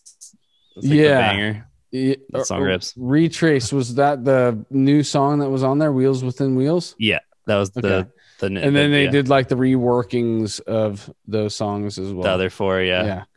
That was a great fucking time, though, dude. Hell yeah. Was that who else? Between the Buried and Me? No, that was Intronaut and Dysrhythmia, I think. On that tour. Intronaut. That actually brings me up to we had Joe Lester. We had Joe Lester from Intronaut on, and we basically like, we asked him in the middle of it, like, do you know, like, because he went to Santa Cruz and stuff. Is that the guy who played bass in the Secret Chiefs later? Yeah. Yeah, we had him. Bassist? Yep. Yeah. Exactly. So we randomly like he's one of our good friends, but like had him on the like one of the earlier podcasts, and I was like, you're from Santa Cruz, or not from Santa Cruz, but like played in Santa Cruz and lived here for a while. I asked him like, have you like heard of Stratosphere? Like, no, he brought up a Stratosphere on his own, dude. No, I remember I asked him about it, and he said that he saw them in you guys playing in a lunch hall. Because I remember like I watched it kind of recently. Yeah, totally. At UCSC, that you guys were just playing like some random standards in like a fucking lunch hall there or something. And he was like, for the students to do stuff. Like sometimes we'd play our own gigs, and other times they would hire us to be like background music. So I wonder if he saw us playing like Autumn Leaves or something. I remember that's like, you guys suck, man. You're not supposed to play Autumn Leaves anymore. No, he literally talks about how you guys just like kind of like boom, like kind of blew his mind and stuff, and then because he was stuck in, I forget like I forget what style he was stuck in, or what like his brain was like focused on, maybe just straight jazz or something at the time. And then he saw you guys kind of mix it up a little bit, and he was like, "Oh, what the fuck is this? This is the band playing in the lunch hall right now." Yeah, we Like, definitely had a fuck. bunch Like, of gigs up there. Yeah. yeah. And It's he like talked his- about later on being Chiefs, like with the He's odd collaborated with Eastern Jason, I'm pretty sure. timings. Yeah. the- Oh, Yeah. dude, their timings are ridiculous. Like Fuck. people are thinking like 8th notes, 16th notes, and then you get into the polyrhythms, but then sometimes you can do these rhythms that are like they don't quite. I don't even know how to explain it, but like you can't. I mean, you can do anything you want. You can do it right in the computer. I could be like, here's 4/4, but I could just say, I can just press insert 7 notes within the time of 4 and create a separate click track of 7 in that time of 4. And then you can not listen to the 4 click track, and you could have one guy just playing in 7, like not 7 as in 7/4 or 7/8, but 7 divided among the 4. So 7/4. Yeah. Yeah, Yeah, totally. you could do stuff like that. The Chiefs do some really esoteric rhythms on some of their stuff. That's really interesting. What's is Jason still doing? Is it Atomic Ape? Is that the They name? changed of the name again. It's the Oh, it's third Red name Fiction. change. Red Yeah. Fiction, right? Yeah. Third name change, same lineup. Or no, I don't know. It's exactly the same lineup, but they Was made a it record. Orange It was really Tulip good. It was Conspiracy? Orange that was Tulip, first. then Atomic Okay. Ape, and well, it's Orange Tulip was never really a band. It was Yeah, it was like like an Jason's album. solo album. Yeah. And he got some guys that he'd met in LA, and then I think they just didn't like the name Atomic Ape, so went with Red Fiction and made some. He's turned into a really, really good producer down there in LA. He has his own studio. We don't really keep in touch much. Everyone's just such busy and separate lives, but I listen to his music. It's really good. Like he's really done some good stuff. His production is really great. Like he was never much of he was producing some stuff by the end of Palace of Mirrors, but he's sort of definitely come into his own as that. He's still currently Secret Chiefs. Whenever they go out, they haven't gone out. I Yeah, don't because think I in a saw long him at the time. chapel. Yeah, me too. With Ed Cross or something. There was a Zorn residency 4 Okay. nights for Zorn's birthday pre-pandemic. Yeah. And the night that I went with our homie Trevor, it was Zorn and it was Cleric, Zorn, and Mike Patton doing a freestyle improv sax. Seen vocal one too thing. many of those things. The funny thing is, it takes a long time because you're so into the open minded. Like this, when we were like young and into Don Salsa, and we were all into Disco Volante. We go up to Slims and see Cobra and see all this stuff. And eventually, we just got into like, you know what, the stuff is just kind of self indulgent. All this farting into the microphone, and it takes a long time if you're like a Patton worshiper to be like, I'll say cool. that was my least favorite part of the night. This is cool, but you know what? Like my freaking uncle could probably do some of this stuff. Let's go. You guys, let's go check out the Yoko Ono part of the night. You guys bored? But he's a phenomenal. Like the way that like the Chiefs have worked his compositions. Oh yeah, those two albums. It's like through the lens of everything Trey does, from the production and the arrangement and the rhythms. It's almost like you wouldn't know it was a Zorn tune because it just has such Trey's mark on it. Zorn's squealing is on the sax is definitely what turns most people off, but they need to understand he doesn't play that much anymore. Like you see, it's mostly he's a composer. And his stuff is amazing. A lot of his stuff is really fucking. He just releases too much stuff for my taste. I think I'm of the school of thought. Like you see what I do. If I'm working on a record, it's like 2 or 3 years, and you're going to get one record. Then there's going to be like a 4-year pause. So like quality over quantity. Yeah, Zorn is. And I'm into the hundreds quality of records, hundreds, which is maybe like 5 to 10% of his shit. Like I couldn't. No, dude, it's Naked City, it's Masada. Yeah, it's and not even all of Masada. Some of Masada is kind of boring. Yeah, the Chiefs Masada man is so good. Like I like arranged music. I like music that's not just a bunch of improv. Like I like the fact that people could improv, and it's the same with jazz. Like I like to play jazz. I don't want to go and listen to you solo for 10 hours. Like I just don't. Like I don't care how good you are. I want to hear arrangements and composition. Like that's what they would do in that old film music. It was like jazz players, but they were like playing arranged stuff. And there's room for some improv in there, but like soloing 10 times over all of me, like even if you're the shreddingest guy in the world, is just kind of boring to me. I agree. And like maybe what they're chasing is that 1% of genius that comes out of that 10 hours. They have some good stuff, even some of those live Masada things, but I don't know, dude. No, there's only a few like OG Masada albums that I have. And how many are there? Is there like 50 of them? 10, dude, he does like it's like 10 of the first 3 guys. It was just fucking him and Dave Douglas on trumpet, and sometimes Trevor would play, sometimes someone else. Who's his resident stand-up bass player? What's his name? Trevor plays a lot now, but I don't know who was doing it before Trevor. There's a guy that does all the Masada shit. Yeah. Trevor's on some of the Masada stuff, but there's just so much of it. Trevor's actually on some of the really good shit, which is like the simulacrum stuff. Oh, yeah. Have you ever heard that? I still have. I am such a bad like at keeping up. No, that's okay. But if you're gonna take away one thing from this, try out simulacrum. Check that out. Simulacrum. Simulacrum, I don't know how to pronounce it. Like an artificial human, isn't that what it means? Oh, good thing. I don't even. John Bourgeois, some French guy, wrote a book called like Simulation Simulacra or some shit. An image or representation of someone or something, an unsatisfactory imitation or substitute. You guys are so much quicker. I don't. It gets into some There's like some postmodernism, like stuff with that idea that's pushed it. Stuff. Yeah. So that's like his heaviest. That's literally probably his heaviest shit to date. And the guitar player on that is Matt Hollenberg from Cleric. Oh, nice. And the drummer is Kenny. Starts with the G. Wallison? I can't remember. Oh, he's in Imperial Triumphant. Oh, okay. He's the drummer of Imperial Triumphant. And dude, and Medeski's also in it. Who's the organ player? Is that Medeski? Yeah. He plays organ. So. John Medeski. He's like a resident guy who's on Zorn too.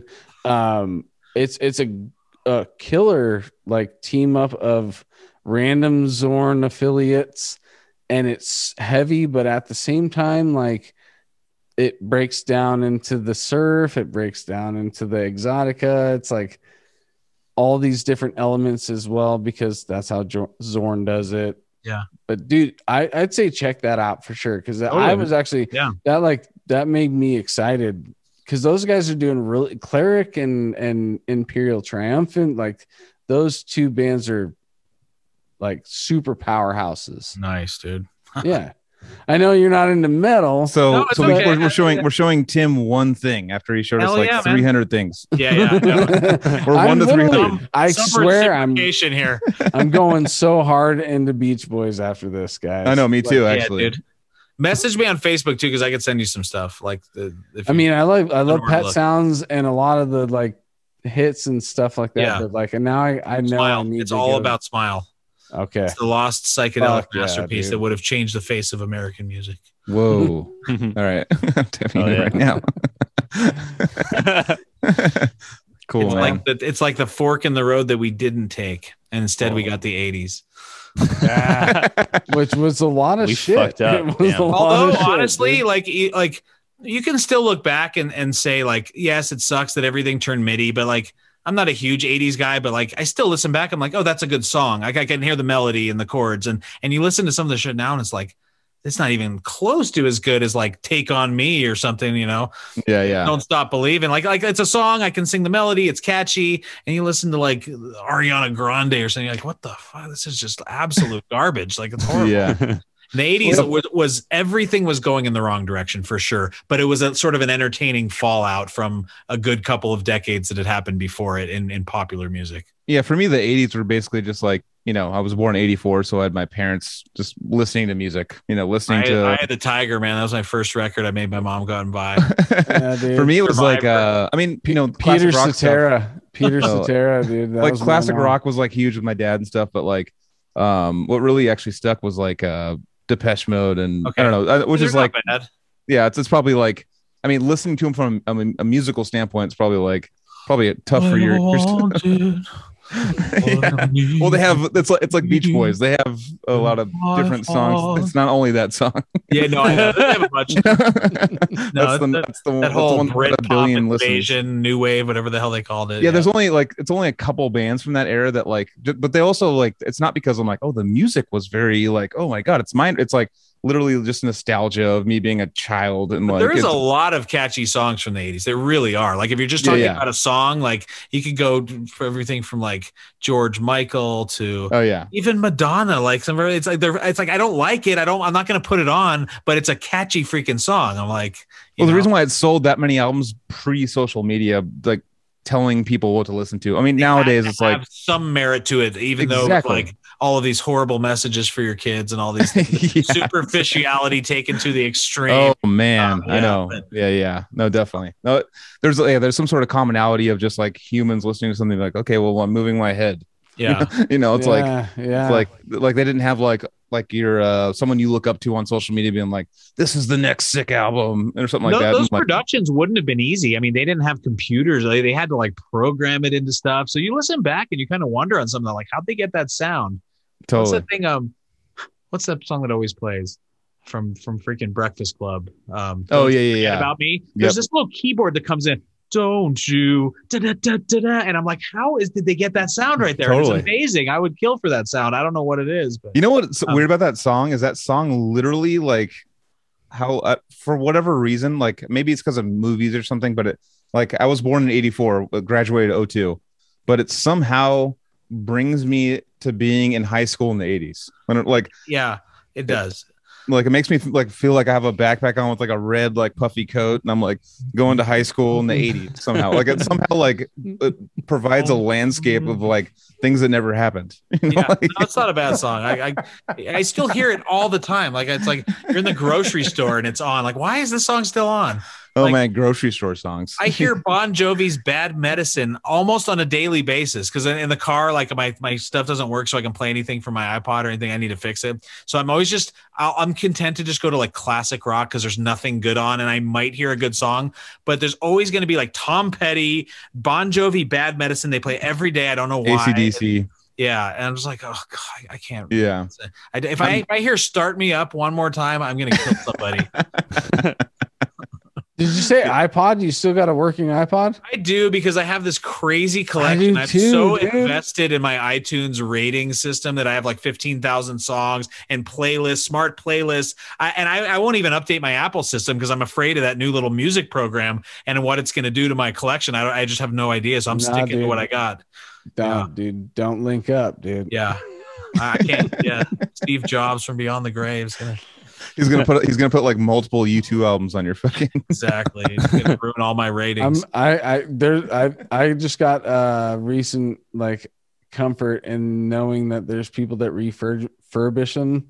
Wow. You send it out for like they don't last that long. They kind of suck. Well, because what the thing is that back in the day, you used to be able to go to somebody's house and just my shit's manually managed. Yeah. Music. Yeah. So I could just plug into your shit and just drop things into my iPod, dude. Absolutely. Yep. I'd go over to Dan Kenny's house all the time, dude. Like, what'd you download? It's funny that there's not like a good alternative. You wonder what's going to happen with people's digital collections because everyone's streaming. But like, I don't really stream much. I don't even have Spotify working. I think I have Tidal that I don't know why I even keep paying for because it can do hi-fi, but I barely ever use it.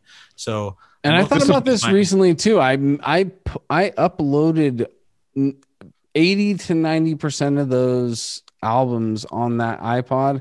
I sat there and uploaded it into a computer, ripped it, and then fucking dropped it in. And so time consuming, dude. Yeah. I saw a disturbing statistic today that I mean it's going around. It might not be 100% true, but it's talking about the CEO of Spotify, and he's worth $3.7 billion or something. And they're like, that's 3 times as much as Paul McCartney. And he's never written one song. Dude. Like, wow. Yeah, I don't know. insane. I don't think I'm going to put our stuff on there. I mean, it's definitely not worth it from a financial point. Maybe there's some, benefit to the reach you can get. I mean, maybe I'll put like 1 or 2 songs on from High Castle, but I don't want them to be able to stream the record. By the way, I kind of like that too. By the way, listen to Cali Death podcast on Spotify. We're up there. We make $0. You gotta do what you can. I know you get a check for like less than 1 cent. And you're like, how do I cash that? It's like a fraction. No, that's how Red Fiction was. I was like, Red Fiction came out, and I was like, Atomic Ape, the new Jason album. Yeah. I was like, I need to get this. Like, I was like, I did the lazy thing. Let's search for it on Spotify. Wasn't there, and then had to soak it, search for it. I basically was like, I need this. Like, it actually kind of brings like some sort of old school kind of like classic looking for albums in a fucking record store kind of thing to me, where I was like, I need to find this album. Like, I need to get this album. And I like literally like did search engines to find it and paid some, I think it was Zorn's label. Because Exotic does not have great distribution. They don't. No, it was not. It showed up like a month or 2 later, and it was like it was like written like my bill was like on a fucking like a diner fucking oh my God. a diner slip. It received, but I kind of liked it. I was like, it kind of made me like a little nostalgia. I was like, I was like, oh man, I had to like, you can't find anything from that label on any streaming service. Yeah, I didn't say, hey Siri, play. Yeah, I didn't say, hey Siri, fucking show me this real quick, and it just starts playing while I'm driving, like farting in my car. Like I literally had to be like, all right, you have to want it. Like you have to look for it and stuff like that. Dude. It actually made it kind of fun again. That's awesome. Yeah, it's cool to bring that back. So I actually support you guys. Just do not do streaming services. Just fucking make people that want it get it. I've always been more into getting a fan. Like people would like someone had mentioned something earlier. One of you guys have like ripped it, and I made a joke of like, how dare you? But like I never cared. I was like, we're making a fan. Music to me is kind of free. Like it's cool to get compensated, come to our show or whatever. But I am looking, especially with High Castle. That's why we're doing these like email incentives and things. We're trying to like make a fan that like gets something from what we do, and like something that's out of the ordinary, even for bands. Like, so that's the main thing, more so than getting, $10 one time from a download or something. Like it's just not that you don't make much money off records. You have to sell so many to even sniff where it could replace an income or something like that. Yeah, it's the overexposure of just everything. It's like people aren't very excited about music. Back in the day, music was like the equivalent of an Xbox, and now it's like it's just a background and something you can put on YouTube or Spotify. There was mystery. There used to be mystery. It used to be like, go to the record store tomorrow. It's going to be so awesome. We're going to buy. You heard the one kind of clip of something, and you're like, oh fuck, I'm going to go buy it now. Like I'm going to go buy the whole thing. Music is not very important to most people. It's really not. And that's I can justify that or reconcile it with the fact that it's a kind of mirror of the superficiality of our current culture. So it's true. Well, what would you really expect anything differently from this culture? I wouldn't. It's more faster and cheaper. Like, can I get the most, the fastest, and the cheapest? Is like that's like nowadays we're so used to. I mean, we have the phone. Like anytime like we have any kind of like thoughts or like, oh, I have to like sit here with my own thoughts, we could just grab a phone and just start looking at the phone and just kind of like block your actual like human thoughts out. Back when like used to sit in a fucking waiting room and just look around. Used to look at things and like, oh, is there a magazine? Wall. Yeah, exactly. Yeah.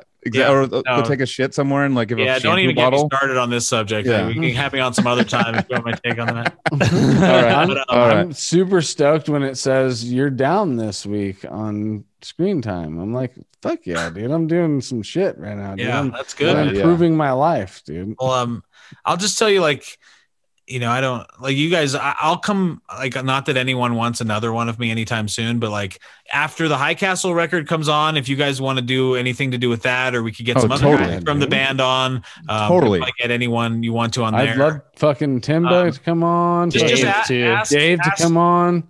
I could probably make any of that happen, and I can come on anytime. And more of like now that we've done all like the overview stuff, we could be more like specific of like going to the High Castle record or whatever. But ask me anytime, and I can make it work. It's like you guys. Like I mean, I literally just told you that my favorite song ever is Corporate Merger. It's like literally, I'm not even like I wanted to say it before, like I told you pre-pod. I was like, I like had to stop, and I was like, I dropped this in the middle of it because it literally I listened to it like a couple days ago, and it wasn't even because you were going to be on the podcast. I just wanted to listen to it. It's just like it literally brings me in this cool mood, and it's like you guys in this band Spawn of Possession like are like literally like hand in hand, just like bands. I'm like, what the like when I first heard it, just like this is the move.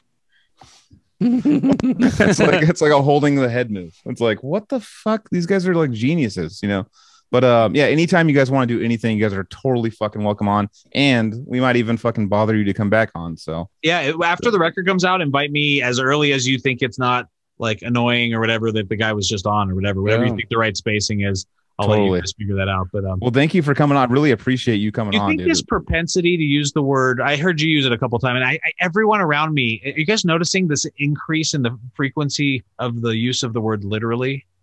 Yeah. People need to say it as if there was some question that there was some figurative speech happening within the same sentence. No, I'm not. I didn't take many English classes, so I mean. No, but you hear, it wasn't you. I hear everyone around it. I was like, you weren't speaking figuratively. Like if I said like, the birds of my mind were flying wildly to and fro today, and then literally a bird crashed into the window, like or whatever. Like to.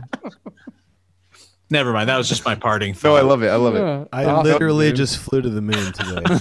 Dude, you don't even realize how deep we go into birds in our private conversations, dude. So that's good. Then I hit upon it somehow. See, the language we use is so like it's so. Joel easy. doesn't believe they're real. Dude. No, I do. It's a joke. I follow the birds aren't real movement. Nice. It's like having fun with like satirical like conspiracy theory stuff. Sure. It's like, and they're going to Twitter to go like literally go march in front of Twitter because Twitter like literally because they're like Twitter like is promoting a real bird as their logo. I don't know anything about that conspiracy theory, but I'm not a person. It's a joke. It's a joke. But I'm not a person who necessarily writes off the idea of them because they're the history. No, I know. Full of them. Whenever anyone is like, "Oh," usually I'm like, "Go look up MK Ultra and then let's talk." We'll talk. Yeah. There's things that always turn out to be real, and there's things that birds definitely aren't real. Like, yeah, that one I can get behind. Exactly. Just literally, like I have a big flat Earth of birds, right? Yeah, exactly. That's where it came from, is the flat Earth. But it's like my shirt I have just has a big pigeon on it. It says "I am a lie," and people think I'm serious. That's awesome. I just love it. I don't know. It's like, thanks for having me on, guys. It was a pleasure. This one, I've done a bunch of these, but this is the only one that turned into like a sort of a living room conversation, which was cool. Nice. Oh yeah. I never know which direction. Sometimes people I get pretty tangential, and there's been people with like, just allowed me to go way off into left field. But I always like sort of being reeled back in by some like questions about what. So everything, sort of the rhythm of it, I think was cool. And awesome, man. Tim. Yeah, that's awesome, dude. That makes me feel like we're doing something. I'm also Tim. What are your biggest influences?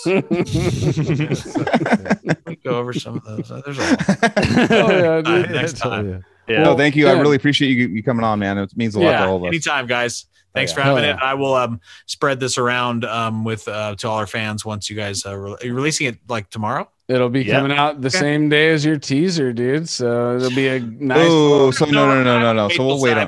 No, you guys can release it, but I can only do one thing a day to get any attention or else. Promote it tomorrow, dude. Hit it. Promote it Monday. Tomorrow. Monday. Maybe Monday or Saturday. Apparently, I've been trying to study social media patterns, which I hate, but I am trying to promote. Apparently, Saturday and Sunday is like a terrible day to post. Exactly. Go for it. Monday. Do it Monday. All right, guys. Well, cool. I will keep an eye out for cool, dude. Yeah. Let's have a minute after this, but thanks to all the subscribers, fucking all you listeners out there. We love you. Hit us up on all the social media. We'll have some cool surprises pretty soon, I think.